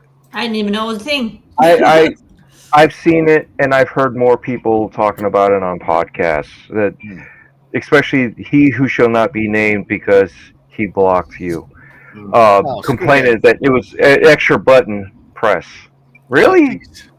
Too much A button. Poor fat man. It used to be several, but it used to be several button presses to get that information, though. So the lesser of it's the lesser of the two evils. I'd rather do one extra button press than 6 or 7. It gets you the information right then and there. Yeah. And what's the big deal with an extra button press? I think it's more because it's something new, and people just want to complain whenever there's something new. I didn't have an issue with it, and I'm in the pre-alpha and all that. So again, I didn't see a big deal about it. I didn't realize until like months later people were complaining about it. I'm like, what are you guys complaining about? It's just push an extra button. You get all your information there. What was the big deal? Right. Fastback, have you seen hubs? Have you launched? No, but now that I'm gonna go and look for it now. I didn't notice it this morning, so yeah, I'm interested. I like this. I'm more interested in like time played, and I like to do captures. So I always like to do screen captures, stuff like that. So yeah, I like this the way it's laid out.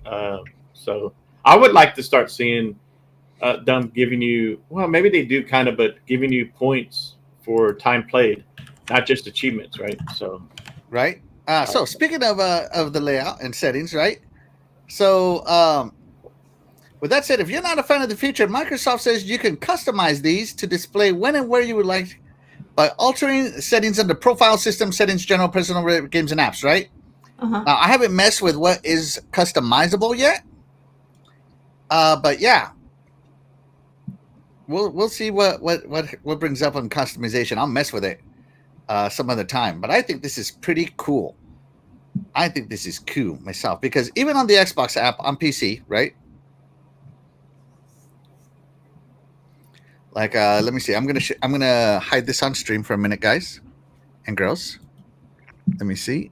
Share my screen. Hopefully, you guys don't get a lot of.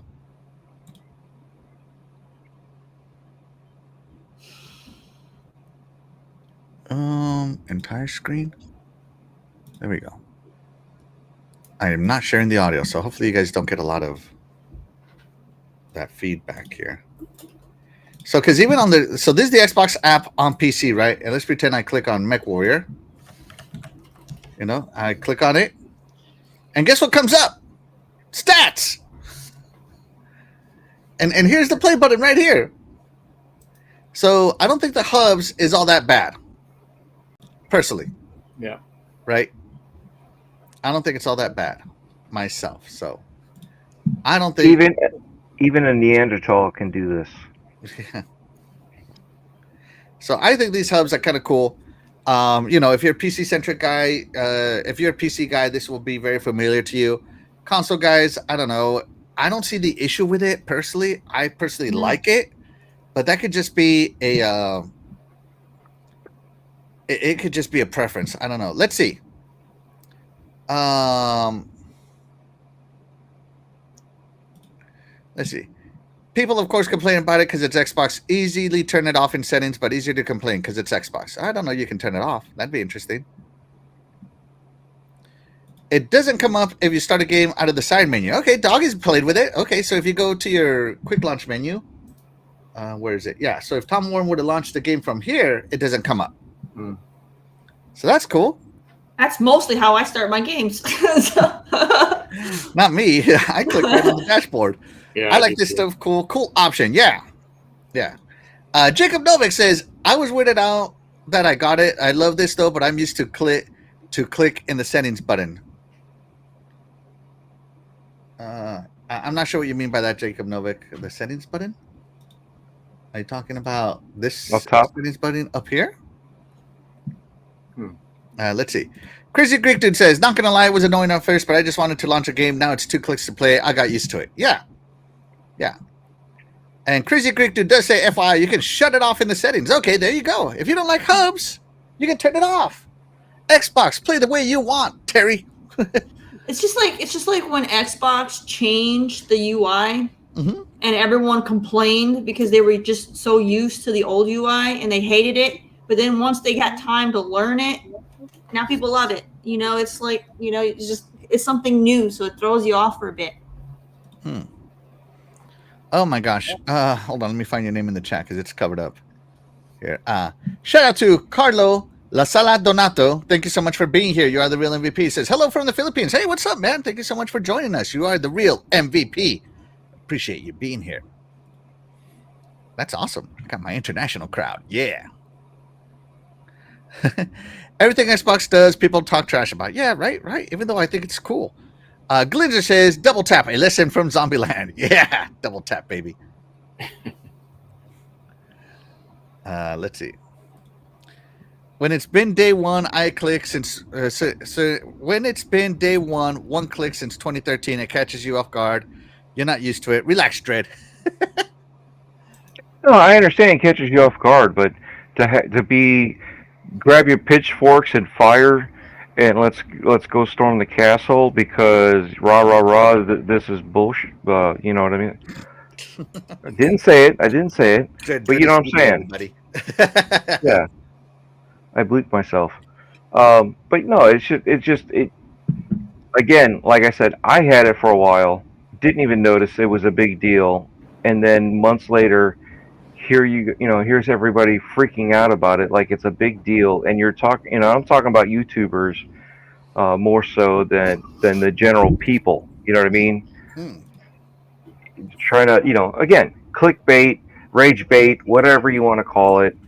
It does catch you off guard, but again, you get used to it. Not a big deal. I don't know. To me, that's Well, I didn't think it was anything it's like wrong with it.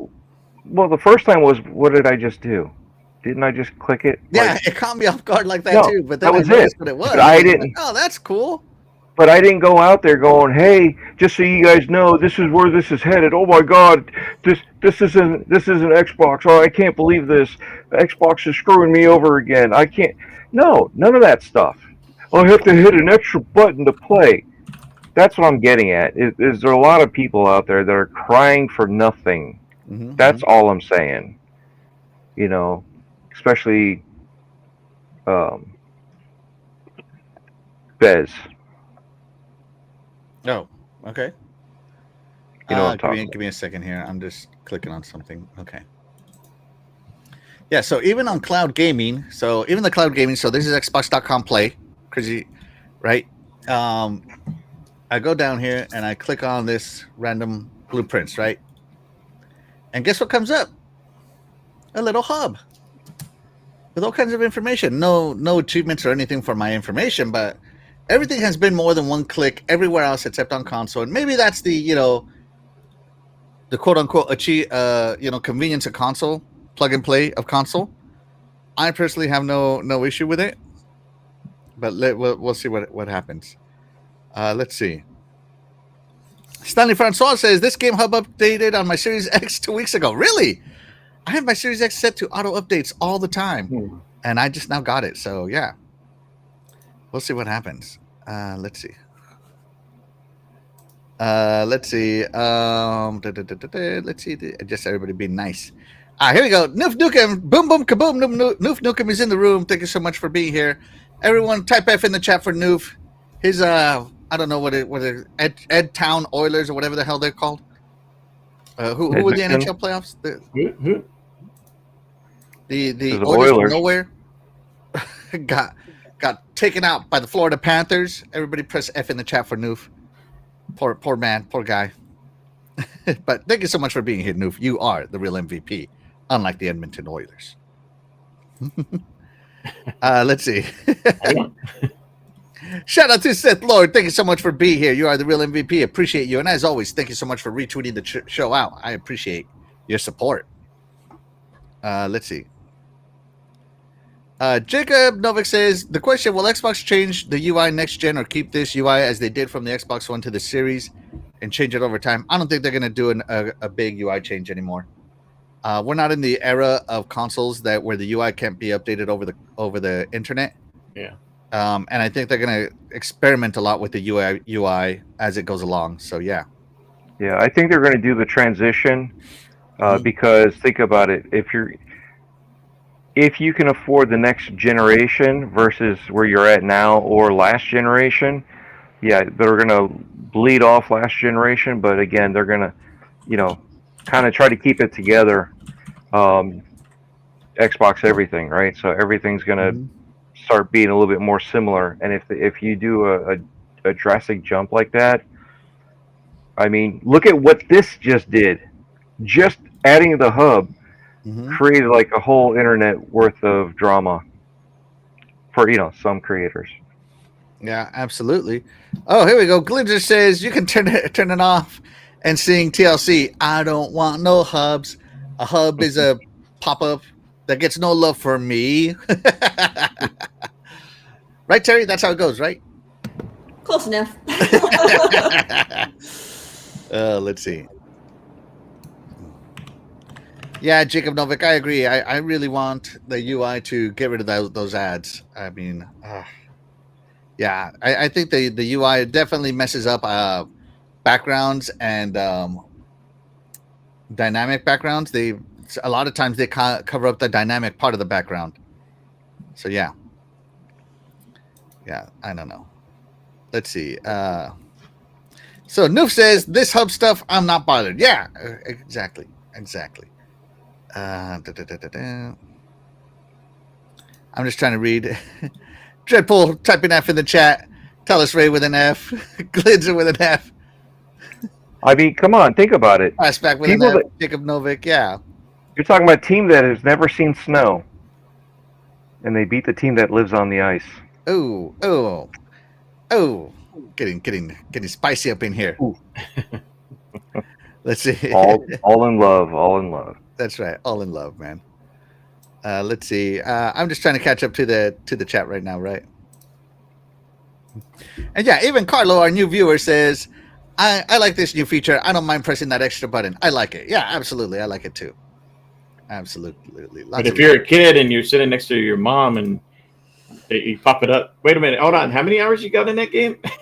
My favorite part about this is kids are going to launch their game, right? And their mom is going to see this Peggy 18 right there, or rated M for mature, whatever. Yeah. And they'll be like, oh, hold up, son, hold up. Parents don't those look kids at are, those kids are going to turn it off. Last night you had 2 hours played and now you got 10. What's going on? If parents looked at that, you wouldn't be seeing all these kids playing Call of Duty. Right? Kids don't look at. Parents are not looking. They're the same parents are going and buying those games at GameStop and handing it over to their kid. Yeah. Heck yeah. So, right. GTA. Kids. Yeah. That's right. GTA, Hopefully Call of some of those Duty. kids are watching this show right now. I will raise your kids. I will They're raise like- your kids for a few hours on Sunday. Mom, I want to play this game. It's got a thing mode in it. It's called Hot Coffee. GTA. Well, that sounds nice. Coffee. Let's see. Mike Johnson, thank you so much for being here. You are the real MVP. He says, yo, what's crack-a-lacking? What's up, Mike? Thank you so much. Noof says, the Oilers will have their day. Yeah. Not today, but poor Noof, man. Not this year. Hey, that's what I said about the Bears. They had it one year. Bears are still my favorite team. They got 1 year. Yeah, parents probably play more games than their kids today. Kids are on Pokemon, Fortnite, etc. Yeah, kids are very much into those social games, which is fine. But me, I'm more into leave me alone games. All right, let's see. But so Terry, are you bothered by hubs? I am not bothered, especially since they said that you can turn it off. So if you are bothered, just turn it off. Stop whining. Fastback, are you bothered by hubs? No, I like it. Like it. Dread, are you bothered by hubs? I am. I'm bothered that you can have an option to do whether you want it on or off. It's just options. I'm bothered by options. Oh, the humanity. Oh, no. What are we ever going to do? What will we do? By that extra step. Right. All right. But that's how, and of course, I love hubs. I thought this was awesome when I saw it. I liked it. But Terry, that's how we feel. How does the chat feel? The chat. Let's hear. Do you like the Xbox Game Hubs update? 76%. Yes. I love seeing my stats. 19%. I haven't seen it yet. And 4%. No, I just want to launch the game because I'm lazy. Thank God there's an option for that, right? They want to hit the lazy button. You'll play Mario Party. Right? Is that what? How many times you hitting the A button? Or any hack and slash game. Hack and slash doggy. That's all he does is press the same button. So true. So true. I heard that's how he plays Mortal Kombat too. When you launch your game, how many times are you spamming on A because you want to skip through the starting menu options? Right. They need to come get rid on, of man. that. It's not like you're not, and it's not even doing anything. You're just hitting it to hit it. You know what? I don't need to see that starting menu anymore. Thanks to Quick Resume. Shout out to Xbox for that Quick Resume. You know the best part about it is you're spamming A only to find out you're supposed to press and hold it. Right? I hate it when that happens. Crazy Dude says, too many options. Can't decide. Oh, no. There you go. All right. It's time for Terry's Indie Spotlight. Terry, you ready? Yes, let me pull that up for you guys. We actually have a spotlight today. I've been saving this one for a good while since I haven't been doing spotlights much, so it'll be good to finally be able to close this tab. So let's where's my share button? Have you forgotten how to spotlight? I've forgotten how to spotlight. Light right there. Everybody get your spotlights out. Now, where's the audio button? They used to have a thing where I had to hit to share audio, share it, or the share audio, share a tab. Or, Jesus, I can't share audio with this window anymore. They used to have it for that. Those jerks. If you have a window, I'll do the tab. I'll do the tab. It's fine. I got it. They had to go and limit me on stuff. I got it. We're good. Golden. All right, Terry, take it away. All right, everybody, welcome back to my very much delayed and heavily requested Indie Spotlight. I forgot what it was for a second. All right, my indie spotlight. All right, so today I'm picking a game. I picked out a game that is going to be PC only, so I just want to give that out right now. It is PC only, so I'm sorry. I know this is an Xbox channel, but you know Xbox is PC too, so you know show some love. And most indie games tend to be PC, so we're gonna go PC. And this game is, you know, it's for everyone, but I want to say if you have this game's going to appeal probably more toward the female gamers, okay? So this is going to probably appeal to them more, but there's going to be some dudes that might be into it. So go ahead and let's check this out.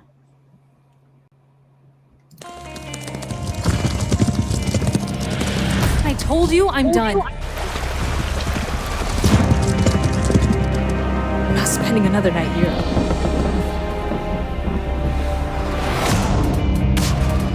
Feels weird being back in the barn. Me and Mom didn't exactly end things on a good note, but I gotta figure out what's going on. It's all in your head. Weird things are happening on the island. Welcome to Alderwood. Weird is what we do here. You're not alone in this. I'm here for you, okay? I can't do this alone. I'm leaving. You can't stop me. Your dreams, they mean something. You're sick, Mom. We'll get to the bottom of this, I promise. Things are happening now, Alex. Things that will have consequences you cannot even imagine.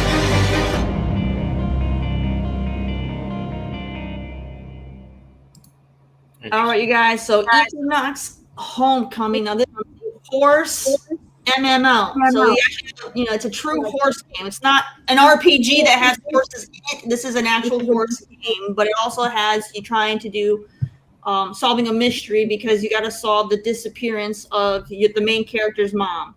So you're going to try to figure out what happened or why her mom just magically disappeared and what happened with that, as well as, you know, enjoying the horse and doing horse things and exploring. And because like you have a really big, large map in this game because it is an MMO. So, but this is going to be more about, you know, your horse. So it's a horse game, so which is pretty cool. So it is still in early access, so there's still a lot of polishing and stuff they need to do. It's not a finished product, so you can even tell, you know, it didn't look very polished in the trailer. It's because it's still early access. But if you are interested in something like this, or if you have like a daughter or someone that might be interested in something like this, go ahead and check it out. It's $25 right now on Steam. So, you know, have some fun. It does have very positive reviews on it, and I feel like the people who are hating on it probably it's just not their kind of game. So I don't know why they played it to begin with. But you know, go and have fun. My beautiful wife says this is an Axel kind of game. I'm not gonna lie. The horses did look cool in that. They did spend a lot of time in the development focusing on horse mechanics, which is great because a lot of games don't put that much focus in it. I know that we've seen that Witcher 4 is putting a lot of focus in it, which is good, but most games, they just see horses as a tool. You know, it's a mode of transportation to get from point A to point B. They just want them to look good and function decent. They don't put a lot of focus on the horses.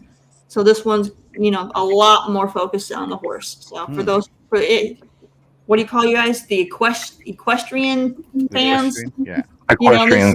This will be your cup of tea. All right. Well, thank you so much there. Shout out to Terry for her indie spotlight. I think that's awesome. Yeah, Doggy Dog, Chasey, his dog, she barks at horses like crazy. My dog would love this game. Yeah, she would. Yeah, she would. Yeah, she would. She would love it. All right, here we go. Moving on to the next topic. We're going to talk about the future of Xbox. Xbox and AMD had some announcements. Let's just go ahead and hear some of these announcements, shall we? How's the volume? Good?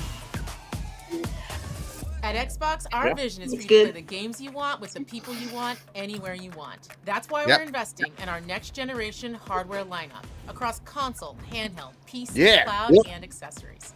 I am thrilled to share we've established a strategic multi-year partnership with AMD to co-engineer silicon across a portfolio of devices, including our next generation Xbox consoles.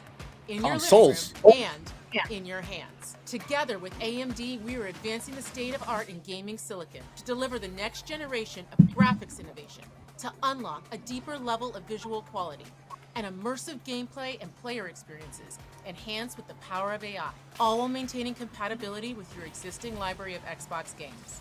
This is all about building you a gaming platform that's always with you, so you can play the games you want across devices anywhere you want, delivering you an Xbox experience not locked to a single store or tied to one device. That's why we're working closely with the Windows team to ensure that Windows is the #1 platform for gaming.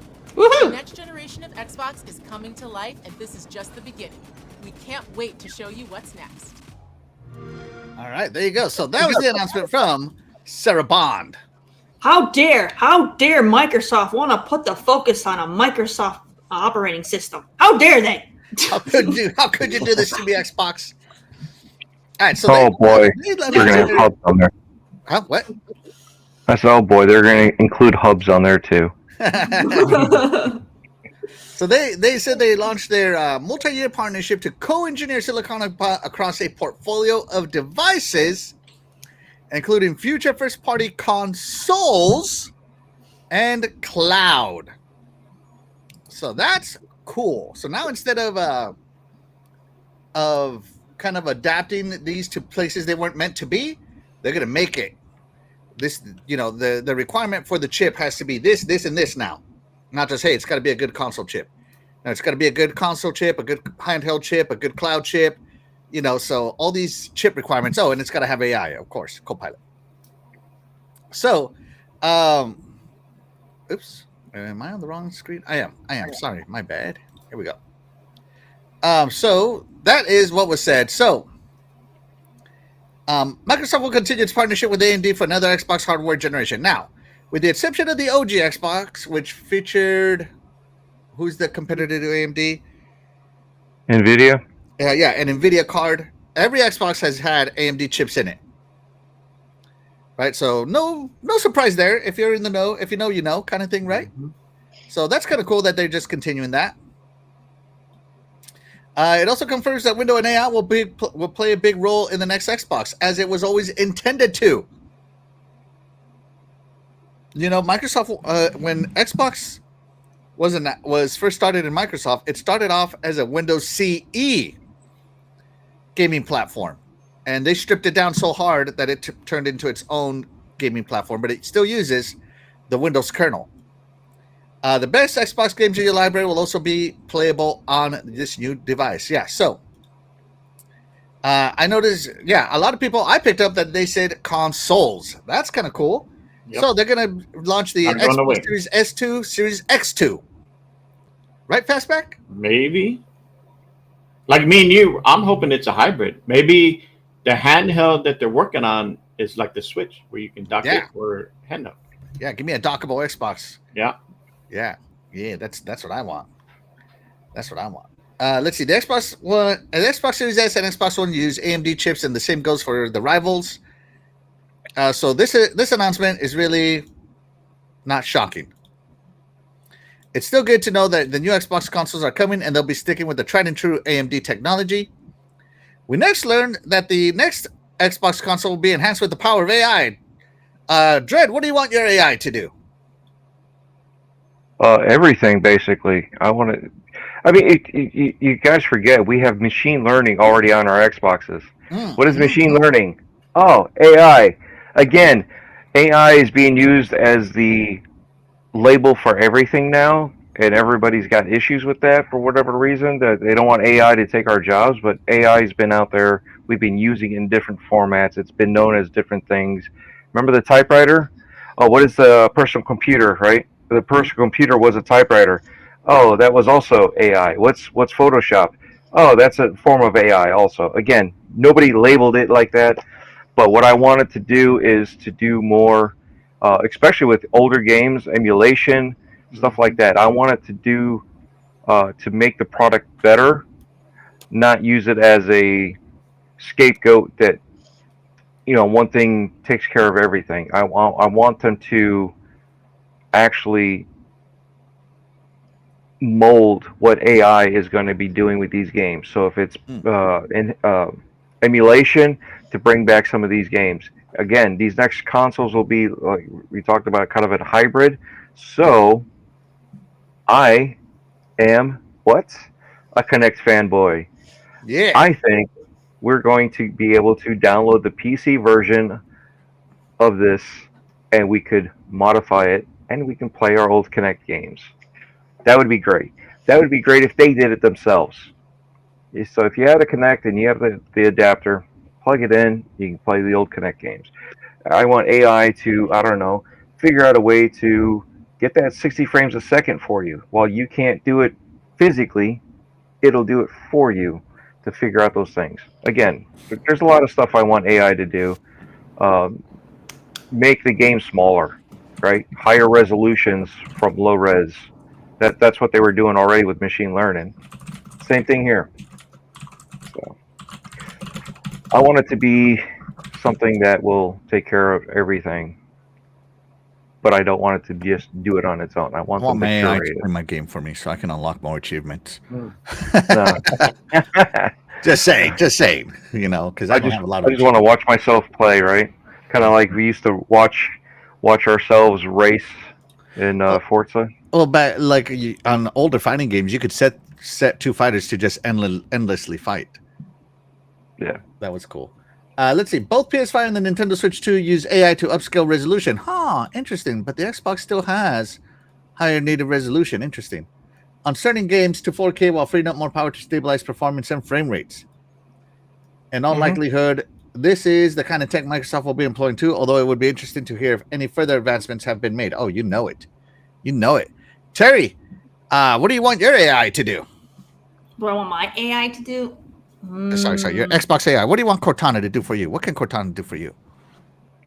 Well, didn't they get rid of Cortana? No, this is future Cortana. Future Cortana. That Cortana went rampant. I think the new Cortana. I think that Cortana got a permanent layoff. But I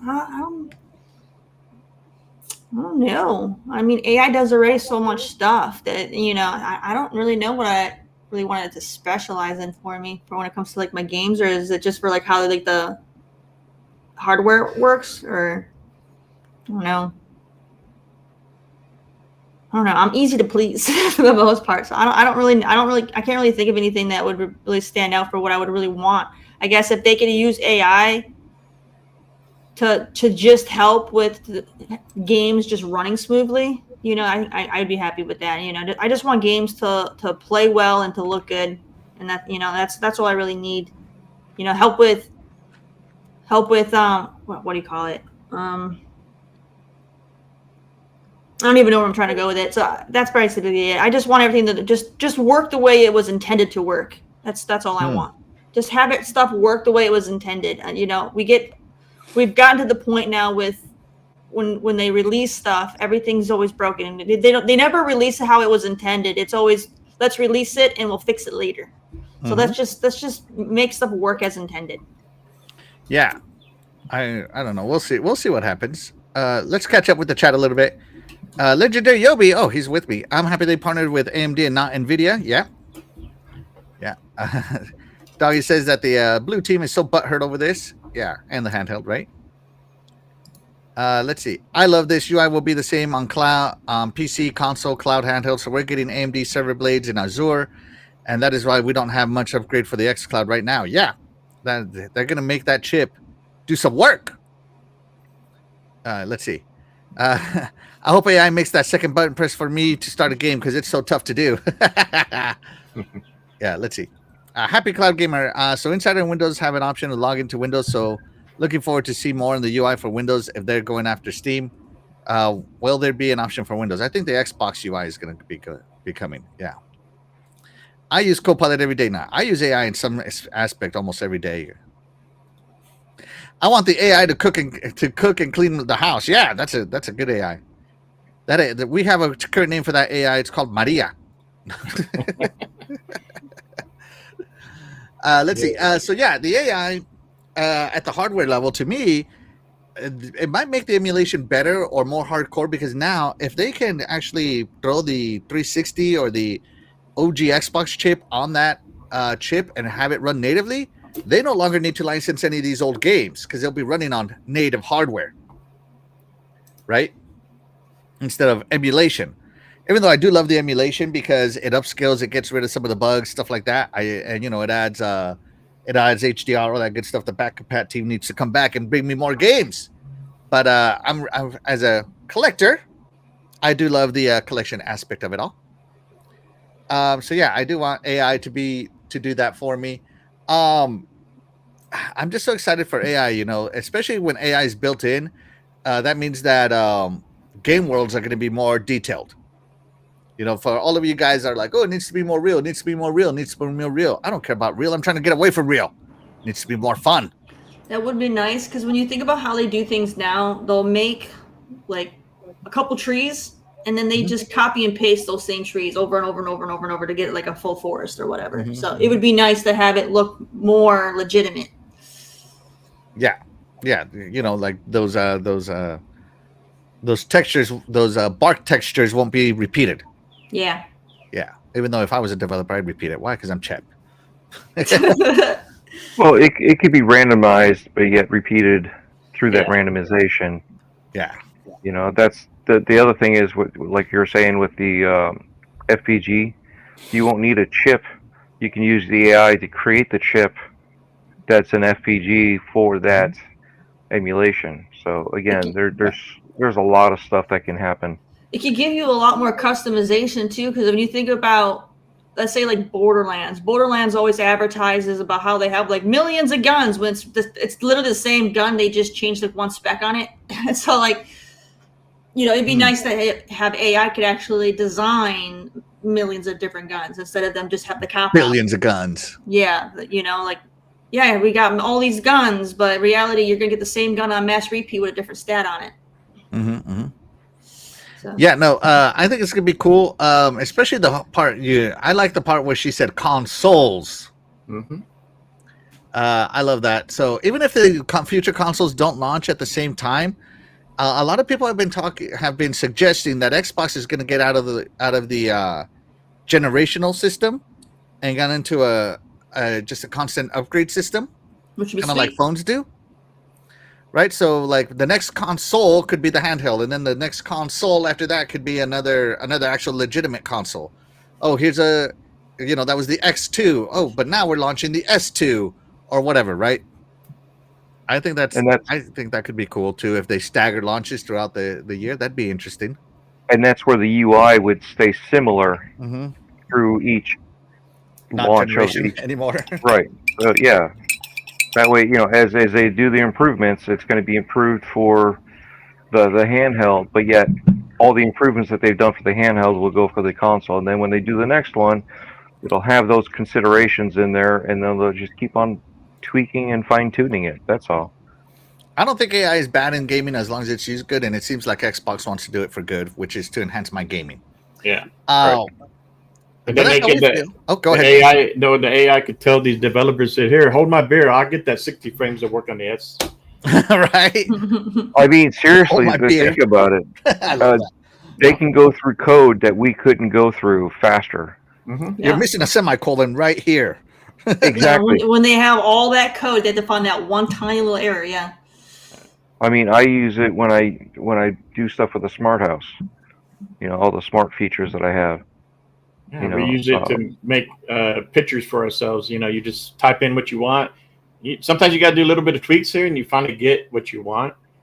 But I like the idea that AI will be able to help enhance all across the board. A lot of aspects of gaming, from your frames to resolution to like y'all were saying about the classic games. Xbox is good about bringing your library forward, right? So as you get new hardware, it'll help. Maybe help optimize it on the fly, so that, developers don't have to spend as much time doing it. You got AI to help assist, and hopefully game development time will come down a little bit. Once AI is more implemented, AI can do certain things that developers can't do, especially in a quicker way too. So, yeah, I'm hoping for a lot of the games that didn't get converted over in the backwards compatibility program to also be shifted over on the inclusion. Hence why I brought up Kinect. Yeah. Yeah, I miss Connect so much, man. Terry, that's how we feel about AI. How does the chat feel about AI? Is adding AI at the hardware level going to be good for Xbox? 71%. Yes, it'll make gaming better. 21%. No, don't be lazy devs. And 7% say it won't matter. All right, let's move on with the thing right here. On the bigger side of things, Bond's announcement also pushes Microsoft Windows as the #1 platform in gaming, and teases an Xbox experience not locked to a single store or tied to one device. In isolation, these teasers sound like Microsoft merely promoting an Xbox Play Anywhere strategy. All right, but hold on. Let's stay away from Play Anywhere for a minute here. Windows as the #1 platform in gaming. Some people are worried about this, Terry, that consoles are dead. You know, doggy dogs. Like, I'm never gonna be a PC gamer. But he might not have a choice here. You know, the future of gaming, Xbox gaming, is in Windows, bro. What do you think? What do you think, Terry? What do you think? Yeah, I think they're gonna do what they have going on with the handheld. That's where they have Steam and everything is gonna be right out there. So basically, instead of trying to make console gamers go to PC, they're bringing PC to the console gamer. You know, so I think that's a great way to do it. It gets everybody in the ecosystem, and if they make it to, because I've already said in the past that it's getting to the point to where they're not going to be able to upgrade the console much more before it's just a full-fledged PC. So they have to do something else, because PC is always updating at such a fast rate, and console always kind of falls behind. So it's getting to the point to where, I mean, these consoles are already basically mini PCs. They're basically a PC that are like what do you call it? They have like a limiter on them, like a rev limiter in a car. Like, you can't go so fast. That's basically a console. It's a PC that has a limiter on it to where you can only do the set thing that they want you to do, and you can't do everything else. A governor. Yeah. Yeah. Specialized. Yeah. So that's gonna phase out. It's gonna phase out. Plus, with the newer generation of gamers basically going to be dictating how the market goes, and they're mobile gamers. You need to find ways to move the industry towards them.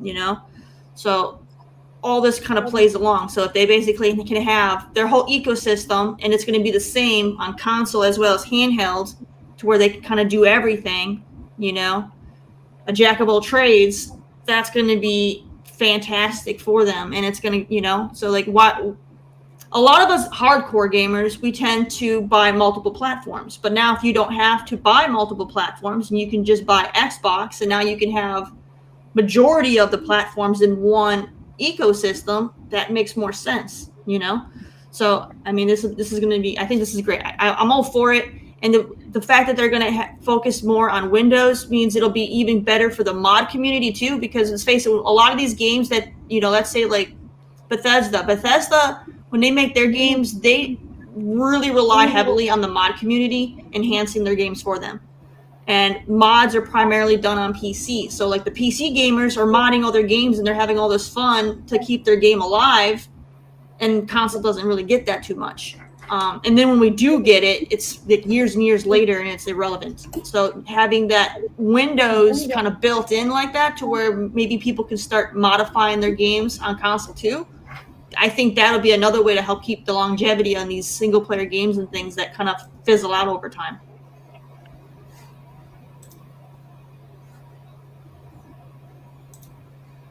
Yep.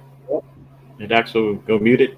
Yeah. No, yeah, I agree with Axel. Sorry, Everything. yeah, I agree with everything you said. Sorry. Let me check in with the chat real quick. I want AI to become a partner in online games, and games can use AI better like NPC. Yeah, I saw a Skyrim mod where you talk to your mic, and the AI, using AI, it actually responds to what you say. That's cool. I thought that was super cool. Yeah. Let's see. Shout out to RWK88. Thank you so much for being here. You are the real MVP. Let's see. So what will Sony PlayStation do to run Xbox next-gen games? That is a huge question. I mean, they already have the Xbox. They don't need to do anything. They already did do that. Yeah. Shout out to Sir X Man. Thank you so much for being here. You are the real MVP. Give me my new dang console quick, will you please, Microsoft? I don't know. I don't think we've leaped enough in technology. Yeah. Let's see. Legendary Yobi says, I remember they were able to mod Minecraft on Xbox through file structure, and Microsoft blocked it. It was low key cool as hell. Yeah, they did block it. Yeah. So, so Fastback, what do you think about the Windows being primary instead of Xbox OS? Nope, I'm all for it. Last week when we talked about the handheld, and so the OS is a Windows kind of hybrid where they took out the desktop stuff, and so now they know people don't want to go. A lot of people don't like to play on PC because they don't want to deal with Windows, right? You deal with Windows and stuff like that, all those features that work. So people want the ease of gaming like they do on consoles. That's why a lot of us, that like to play on consoles, because you just turn it on, go click your game, and then play. So now with the handheld, they are bringing that Windows to the forefront to gaming, making it easier if they know gamers just want to get on and click. So now that we have a Windows OS where you have the apps, you have an Xbox app, Game Pass, do that. Hey, I want to play on Steam now. I'm going to go on Epic. That's what I would like, because I don't want to play on PC. So I do believe the next gen Xbox consoles will have that feature, and I can now, at the ease, like this gen, I go on there and play my games on Xbox, and if I want to go on Steam, playing on Steam with my controller and on my couch. So yeah, I love this idea. I think it's way to go in the forward. And Xbox has kind of been wanting to kind of like be like a Steam, right? And so that's where they're going. But now they're like, hey, you know what? We're going to bring Steam. We're going to bring all these other stuff to your console. The consoles are not going away. We're just evolving them to where now you have choices other than playing your games on Xbox. So right, yeah. And I think this is great too, because it gives us access to other storefronts too. There's some games that I will refuse to play on using a controller because they just play better with mouse and keyboard. Yeah, that's why I'm a PC gamer at some level. So yeah, Dread, unification of Windows OS and Xbox OS. Good. Dread is half asleep over there, man. Take another cup of coffee, sir. Get more coffee.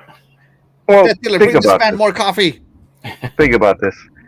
All right, the unification's great because now you can play on anything. We're already on x86 platform, like Cool Cat Terry said. x86, yeah.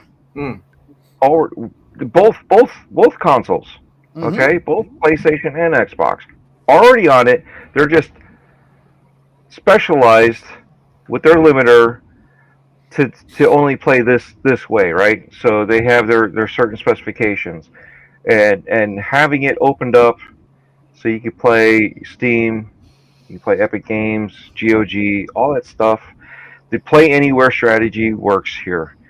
Yet, think about it. You're saving money. You only have to buy the game once, and it doesn't matter what platform it's on. You can play it the way you want to play. If you want to play it through Steam, you want to play it through Epic, you want to play it through GOG, you want to play it on the Xbox, through the Xbox store. You could do it whichever way you want to, right? Options are bad, apparently. But at least this gives you the ability to do that. Oh, wait, we also have AI that's going to help you through all this stuff. So, and it'll be saying the theory, right? It'll say, hey, I'm sorry, Dread. I'm laughing at it. Oh, you can have an AI that helps you to this stuff, and I just imagine this super jerk AI is like, this is how you launch this game, idiot. Oh, God. Yeah, exactly. But sorry, Dread, keep going. It'll allow you to say, hey, this is your device you have. You have a Series X that can play everything, or you have a Series S that can't play anything. So we'll fine tune it to what you have. The handheld. Yeah. You have the PC, you have the higher rated console, whatever the next one's going to be. It'll set it up and set it up for the highest performance, the highest graphics they could do, and having the ability to play anywhere. But we'll get into that a little more. All right, I gotta interrupt very quickly. I do apologize. I had a customer that called earlier. They just texted me they're going to be in about 10 minutes, so I gotta bounce. All right, Terry, have a good one, Terry. Bye. Take care, all. Take it easy. All right. And now that the ladies are gone, no, I'm just kidding. No, shout out to Terry. She gives us a lot of attention. Sorry about that, Dread. No, that's okay. Yeah. What were we? We were about to get into Play Anywhere, but before we get into Play Anywhere, the OS unification, I'm all for it because, but here's the important part. They're prioritizing Windows, right, and the OS, which means even though you'll have access to the GOG and the Epic Game Store and the Steam Game Store, you won't be able to launch that through the Xbox OS. You got to launch that through Steam or whatever, which means your device is going to have to load full Windows to do that. The big advantage of the Xbox unification OS, right, is that if you launch games through the Xbox unification OS, a lot of Windows processes are suspended. Are suspended automatically, which means that that game is going to run best on Xbox OS or Xbox unification OS, whatever you want to call it, right? So yeah, I think that's super exciting. I'm very excited for that. And hopefully AI knows how to do that. But that's how we feel. Fastback, how does the chat feel? The chat. So are you excited about Xbox prioritizing Windows OS instead of Xbox OS? 83% yes, unification time. 16% no, Xbox OS for life, and 0% for what's Windows. Everybody knows what a Windows is, right? Let's see. Shout out to Safo. Thank you so much for being here. You are the real MVP. We appreciate you being here. He says, whatever they do with Windows on console will reach Windows on PC. Improvements to Windows have been desperately needed. Hard facts right there. Can't disagree with that. And I'll let Dredd read this one because I'm going to just destroy it. Go ahead, Dredd. What am I reading? The Safo says, Guten Morgen. Guten Morgen. Yeah, see? Yeah. Let's see. Good morning. Good morning. I figured it. I know how to say that in German. Okay. Let's see. Yeah, Legendary Yobi's with me. When I get the Xbox ROG Ally X, I will update the SSD and then I'll buy a micro SD which will be dedicated to mods only. Oh, I am so ready. Yeah, exactly. Legendary Yobi, you're speaking my language. All right, so we're gonna move on to the next video that was done here. That was shown basically the same day. So let's take a look at that one. Again, let me know if the volume is good or not. Advancing a bold shared vision for the future of gaming. One that enables Can you guys hear this good? Is it too loud, too quiet? Across any screen, placing gamers at the center of the experience anywhere. We're so excited to be deepening our relationship with Microsoft and build on the over 2 decades of partnership, innovation, and trust. From the earliest days of the Xbox 360 to the most advanced consoles such as the Xbox Series X and S, and the recently announced ROG Xbox Ally handhelds. Moving forward, AMD will go beyond building custom chips for Xbox consoles to designing a full roadmap of gaming-optimized chips, combining the power of Ryzen and Radeon for consoles, handhelds, PCs, and the cloud. And we're doing it all with backwards compatibility, so gamers can access their favorite titles across platforms, delivering on a promise to both gamers and developers. Together, we are building a vibrant, open ecosystem that delivers the next generation of graphics and immersive gameplay powered by AI that includes new foundational models to accelerate the state-of-the-art in rendering. From console to cloud to handheld, AMD and Microsoft are building the future of immersive gaming. We are so excited to be working with Microsoft to bring all of this tech to gamers everywhere. All right, I'm going to pause here. I'm going to rewind to some words here. Right? Let's see.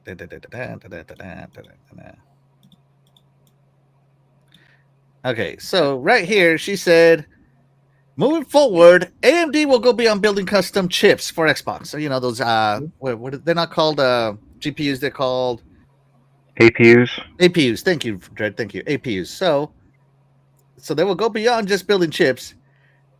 They're going to be designing a full roadmap of gaming optimized chips, combining the power of Ryzen and Radeon for consoles, handhelds, PCs, and the cloud. Those are the 4 requirements now that Xbox has. Your chip better be good enough for all this all at once. Love that. Don't forget, they're going to have NPUs too. No processing units? Neural. Oh. Yeah. So yeah, there you go. So it's coming to consoles, handhelds, PCs on a unified chip or set of chips. I think that's awesome, right? Yep. And they say consoles. You know how they keep consoles are going away. Xbox is not going away from consoles. No, they're not.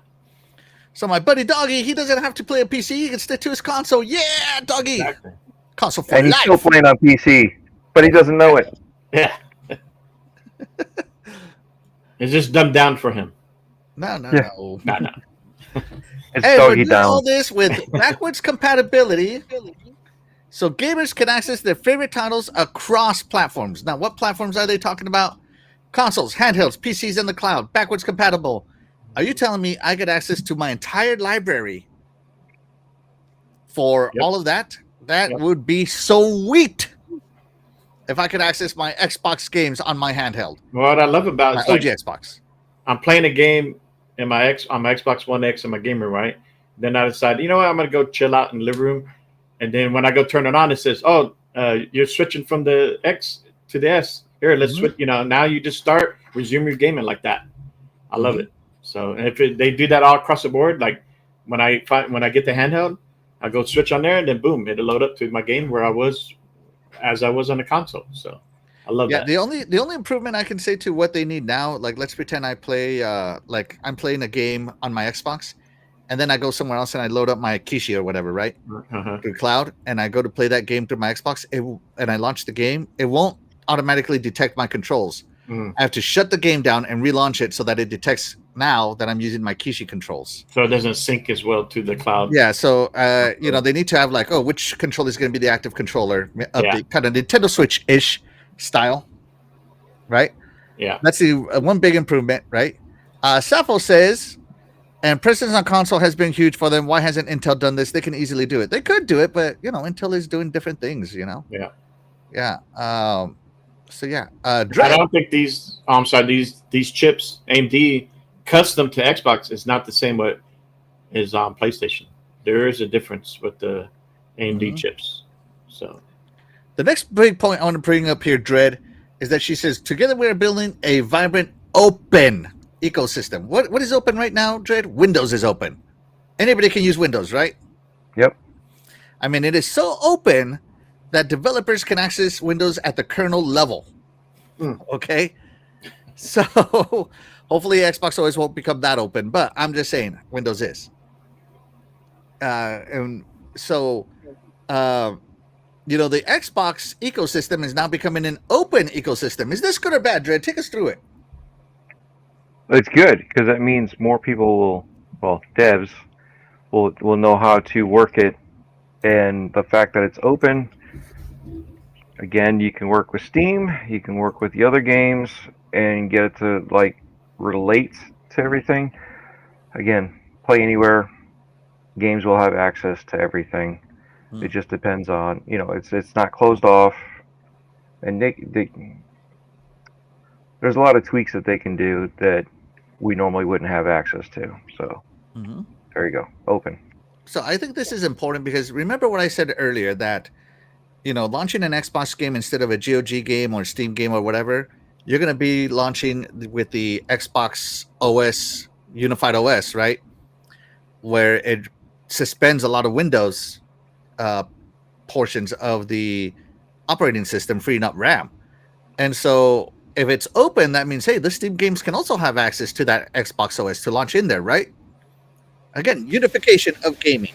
And I love that Xbox is taking this approach. They're like, you know what? Storefront, keep it. We will unify you. Yep. Yeah. I mean, Xbox is already working with these other storefronts, Steam, and they're already working with them. So why not, hey, we're gonna work with you. We're also gonna play games with you where your storefronts are on the same platform as ours. So let's all game together. Yeah. So I like that. I love that. So we got a lot of tidbits as to the direction of Xbox. And again, I love being an Xbox gamer because I feel that Xbox is just always at the forefront of technology. Just being real honest, as a tech guy, that's always what has attracted me to Xbox is the fact that they always push boundaries. Whether that push is good or bad, it doesn't matter. They push it, whereas nobody else really does. Right? But let's see. Let me see the chat. See if they have anything cool to say here. Let's see. Yeah, Splendiferous. Shout out to Splendiferous. Thank you so much for being here. You are the real MVP. He says, "Sounds great, man." Yeah. Let's see. Happy Cloud Gamer. I think PC gaming is closer to how easy it is to play on console. PC gaming is not like back in 2005. Yeah, for real. For real. Yeah. Yeah, I agree with that. So that was the it's gotten a lot easier. I mean, it's popular. PC gaming has gotten more popular. You know, more people who probably wouldn't have been a PC gamer are now like buying PCs and preferring it that way. Mm-hmm. So I still don't, but you know. What? What? You still don't what? Don't PC game. Even though I got a custom PC sitting next to me. Yeah. Okay. Well, like the one next to me. I use it more for editing and streaming, and I use the Xbox for the actual gaming. Yeah. I said it before. I said it yesterday. I played Call of Duty on the PC with the max settings. My brother-in-law was over for Christmas, and we were handing off the controller back and forth, playing on the controller on the PC.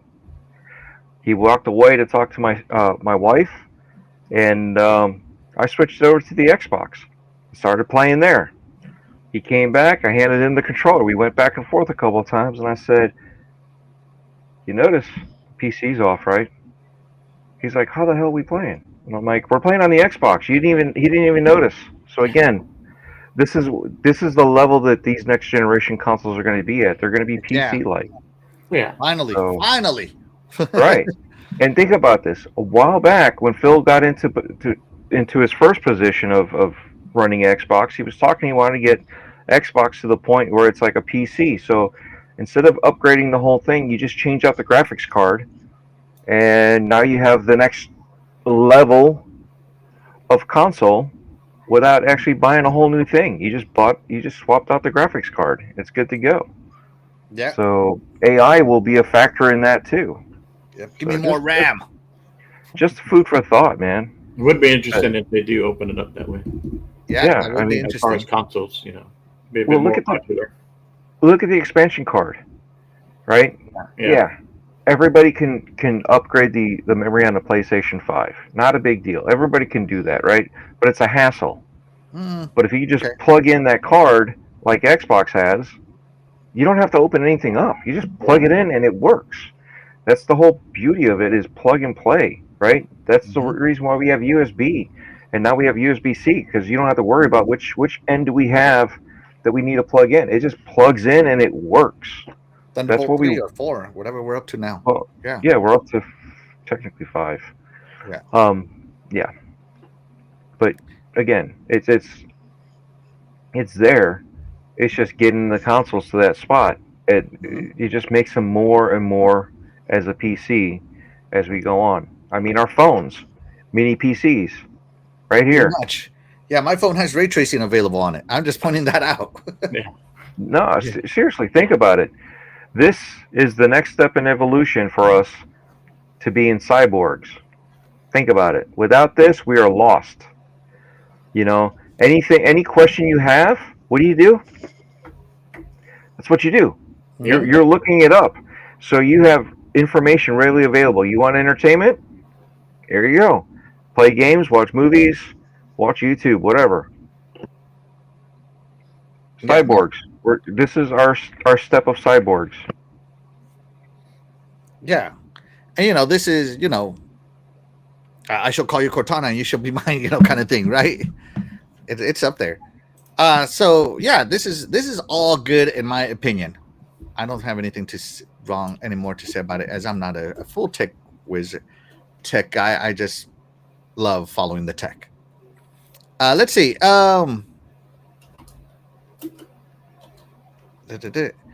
Clinton says, in 10 years, will today's kids care about PC or console, or just be hooked on mobile? Kids care about mobile and PC primarily now. Mobile and PC. That's it. Yeah, I guess so. I mean, my daughter right now she's on her mobile phone or her iPad, and she plays Roblox all the time. Yeah, there you go. Mine's doing the same thing right now. Yeah. She's on the tablet playing Roblox and on the phone doing communications. Yeah, and she was doing the same thing earlier. She'd be on Xbox playing, and then she would go on the phone. Yeah. So either on the Xbox with the headset or on the Xbox with the phone, talking to her other friends. Yeah, so again, it's just, and now, like right now, I can hear her. She's playing on the tablet. Same thing, same game. My daughter does the same thing, yeah. And she has an Xbox in her room. She has a Switch Lite. Mm-hmm. She doesn't play on those. They love that mobile, man. Yeah, so it is interesting. He makes a good point. So she is a gamer, but in 10 years, will she still be doing that on mobile? Or will she, as you get older and start, okay, I'm going to start playing better, more serious games, now you want to switch to the PC and maybe console. But mobile's come a long ways too. I mean, you can play a lot of the games just as good on the mobile as you can on console and PC now. Absolutely. I mean, think about it. We hooked this up to a monitor, keyboard, and mouse, and this is actually a PC using DeX, although they're going away from it. I love DeX. But, yeah. Yeah. Shout out to 108 Dragons TV. Thank you so much for being here. You are the real MVP. Of course, 108 Dragons TV, a proud owner of an Asus ROG Ally.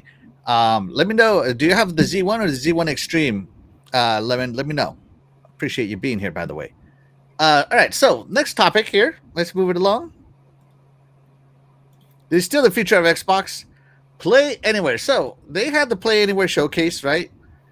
And it seems like this Play Anywhere, in order to execute this vision of Xbox, everything's in Xbox and unification, they need the Play Anywhere to get there, right? And so Games Radar Plus had an exclusive interview with Craig Duncan, who is the head of Xbox Game Studios, right? And this is a very, very, very, very long interview. Like, it's long, guys. Okay? So, I'm just going to summarize part of it, if that's okay with everybody, right? Thank you. No, you got to read the whole thing. No, hard pass.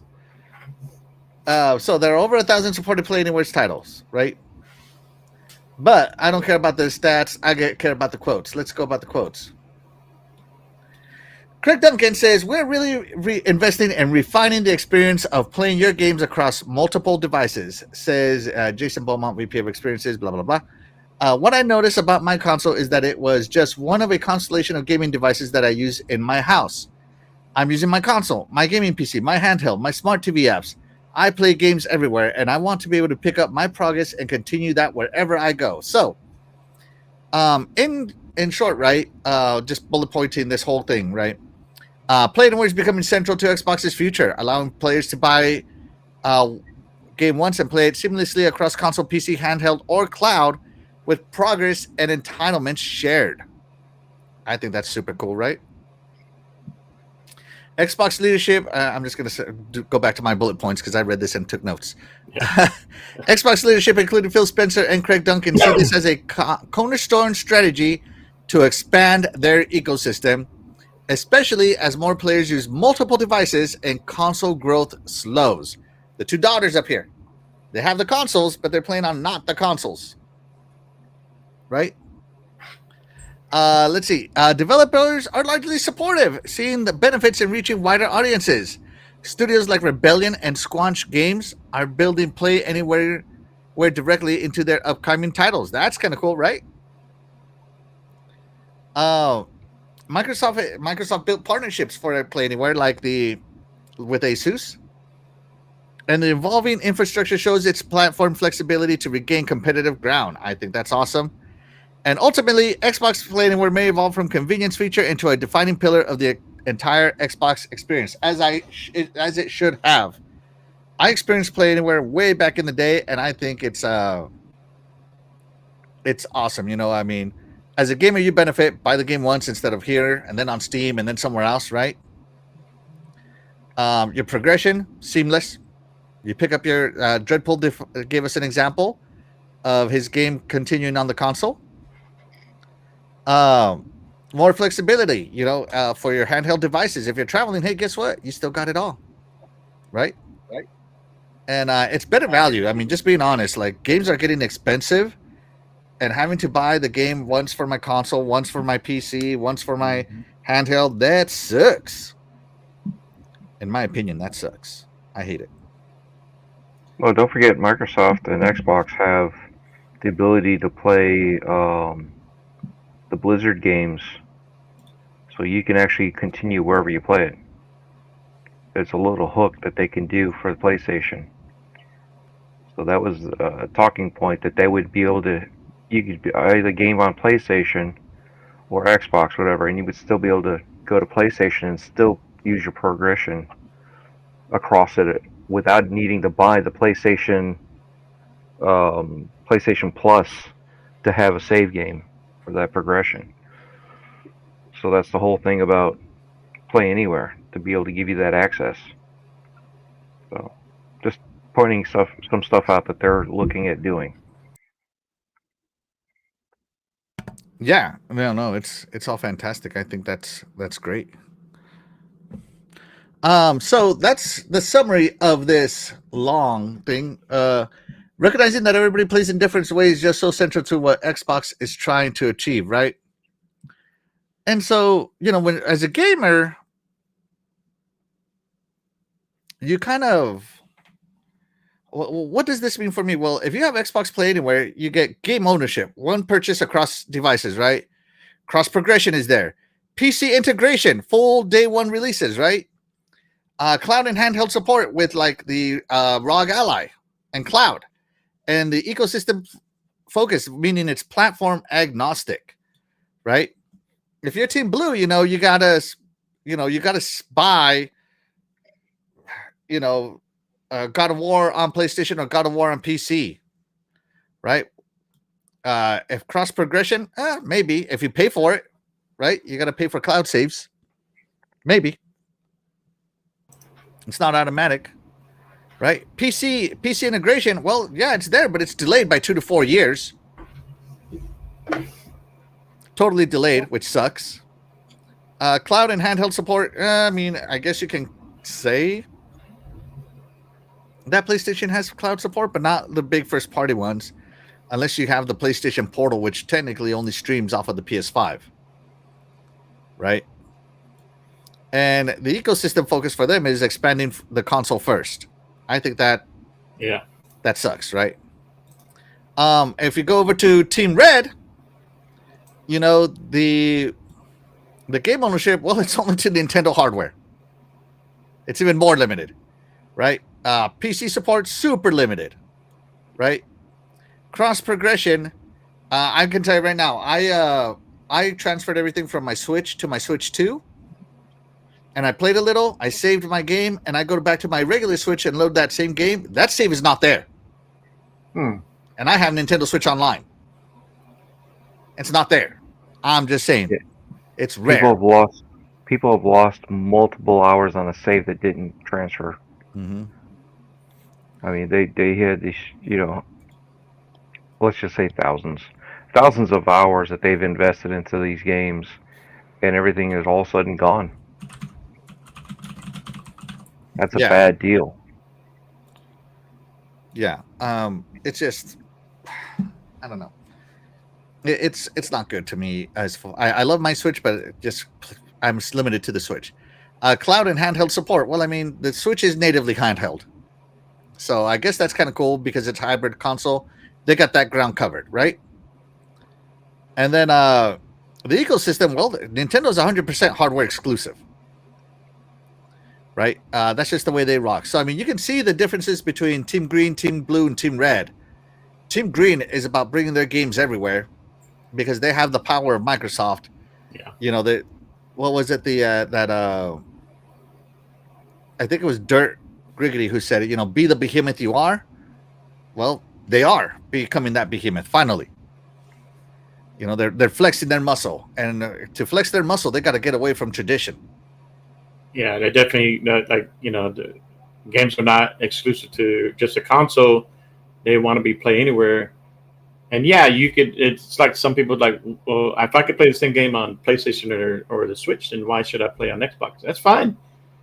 And that's where Xbox, like y'all were saying, they provide features that the other twos can't, and like bring all your library up when you buy the next gen and so on. They make it easier. They make the cross progression and cross play so much easier to do if you're in the Xbox ecosystem. So that's the selling point for Xbox, is that they want you to be in the Xbox ecosystem. They're not but they're not gonna just lock you to one platform either. So they're giving you that choice. So, will it pay off for them? I don't know, but I like it. So, hey. Yeah, I love Play Anywhere personally. I've used it for a long time. As a matter of fact, it's so funny because somebody was thinking about buying Final Fantasy Pixel Remastered, the Pixel Perfect Collection or whatever it was, right? And they couldn't decide if they wanted it on PC or Xbox. And I told them, it's Play Anywhere. And they're like, oh, really? And they bought it immediately. That got rid of every, I don't know, which one should I buy it for? Which one should I buy it for? And be real honest, as a collector and lover of physical, if a game now comes out with Play Anywhere, like Dragon's Quest 3, HD 2D remake, I no longer want it physical. I want it digital so I can access it across my whole devices, including cloud.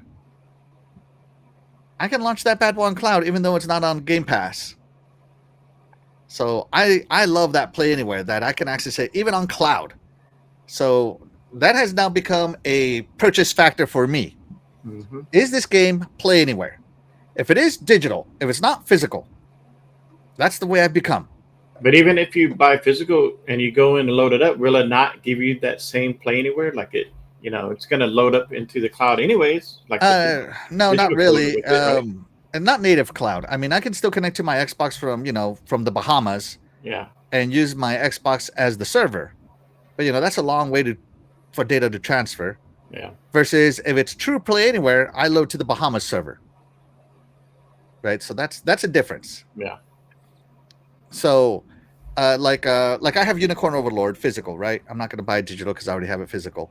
And every time I play that away from my console, I have to, on the cloud, I have to connect to my console because it's not available via Play Anywhere or the cloud. Mm. So I'm just using that as the example. Versus, like my Final Fantasy Pixel Perfect Collection, I can access that natively through the cloud because I own it, even though it's not on Game Pass. And so I love that Play Anywhere fact that Play Anywhere includes cloud. And I've already experienced the great benefits of it. And it is now weighing into my purchase decisions. So if like on PlayStation, if you buy the same game on PS5 and then buy it on Steam, does that have any cross progression on those? I'm not. It's limited. Let me see what it says here. No. Cross progression says it's limited, so it depends on the developer.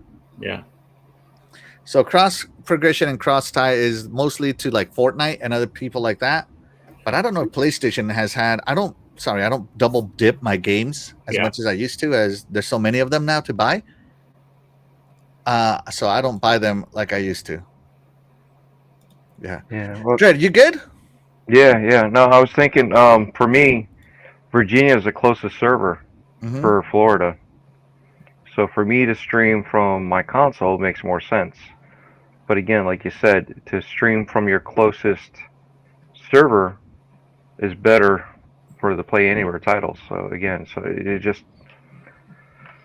there's many benefits to Play Anywhere. Mm-hmm. So I was just looking to see where it was. I couldn't remember if it was the Carolinas or whatever, but it's Virginia. Yeah.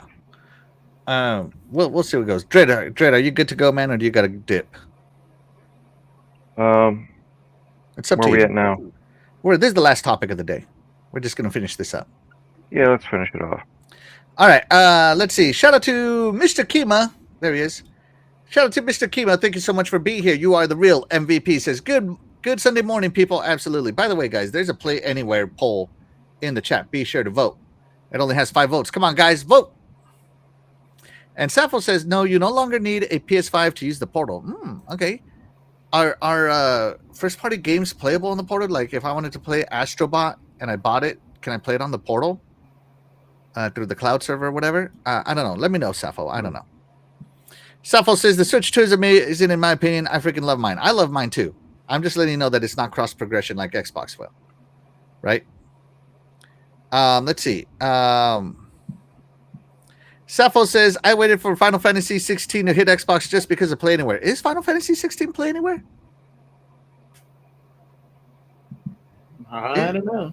Is it a Play Anywhere title? Like whatever progression you have on PS5, will it be on Xbox? I don't know. I think that's more like towards your Square account, right?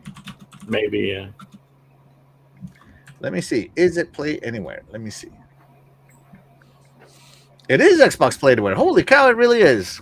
Huh. That's cool. Let's see. So yeah, no. I think Play Anywhere is great. I think it's a fantastic little benefit that we get, right? So I really want that to grow. So let's see. Here's another quote right here. We very much view Play Anywhere as an extension of Game Pass and Xbox's commitment to increasing their audience. That will have beneficial implications for developers, but I don't know if it will remove some of the noise from the gaming landscape, says Squanch Game CEO Mike Fridley. In the long run, if it survives as a service, it will increase the noise as more indie and large studios and more titles that take advantage of Play Anywhere feature. In short run, though, I think it will give the studios that are early adopters the features, the opportunities to stand out. Long story short, the best way to cut through the noise is to make a great game, build a fan base, and listen to that fan base. There is no magic bullet to making your game stand out other than quality and availability. Play Anywhere defines help. Play Anywhere definitely helps increasing your availability. Hard facts. Yeah. Can't go against what the developer says, right? So yeah, and like I said, they had the Play Anywhere. You can see it down here. Showcase in 2025. So I thought that was super cool. So yeah, that is the future of Xbox. Hardware, lots of Play Anywhere. I think we're in a good position here as Xbox gamers. Fastback, you got anything else? No. It's been good. Good topics. What about you, Dred? You got anything else? You're good. All right. But that's how we feel about Xbox Play Anywhere. How does the chat feel? The chat, should Xbox play? Yeah, I'm learning, sir. Should Xbox Play Anywhere become a pillar for the Xbox ecosystem? 92% said yes, it benefits the gamer. 7% no, console first, PC second. 0% no, consoles focus only. 0% what's Play Anywhere. So there you go. The so majority agree with us. Yeah, I love my Play Anywhere. All right. Let me turn all this off here. All right. But with that being said, that's going to do it for the show today, guys. But of course, we wouldn't be able to do this show without you guys, the chat. And that's why you guys, the chat, will always be the MVP to all of the shows here on the Iconic Video Games channel. With that being said, we are going to go ahead and get out of here. I'm Axel1324. I'm Fastback 6768. I'm Dreadful. Still awake. Oh my god. Coffee's wearing off, man. Coffee, hold on. This doesn't work anymore. I got a video dropping in a minute. In a minute? Nice. In a minute. Yeah. Nice. My beautiful wife says, Mr. Dreadful, why don't you go to sleep? That's what I'm doing right now. He's literally going to sleep right now. All right, but with that being said, we're going to get out of here, and we'll catch you guys next week. Bye, everybody. Have a good rest of Sunday.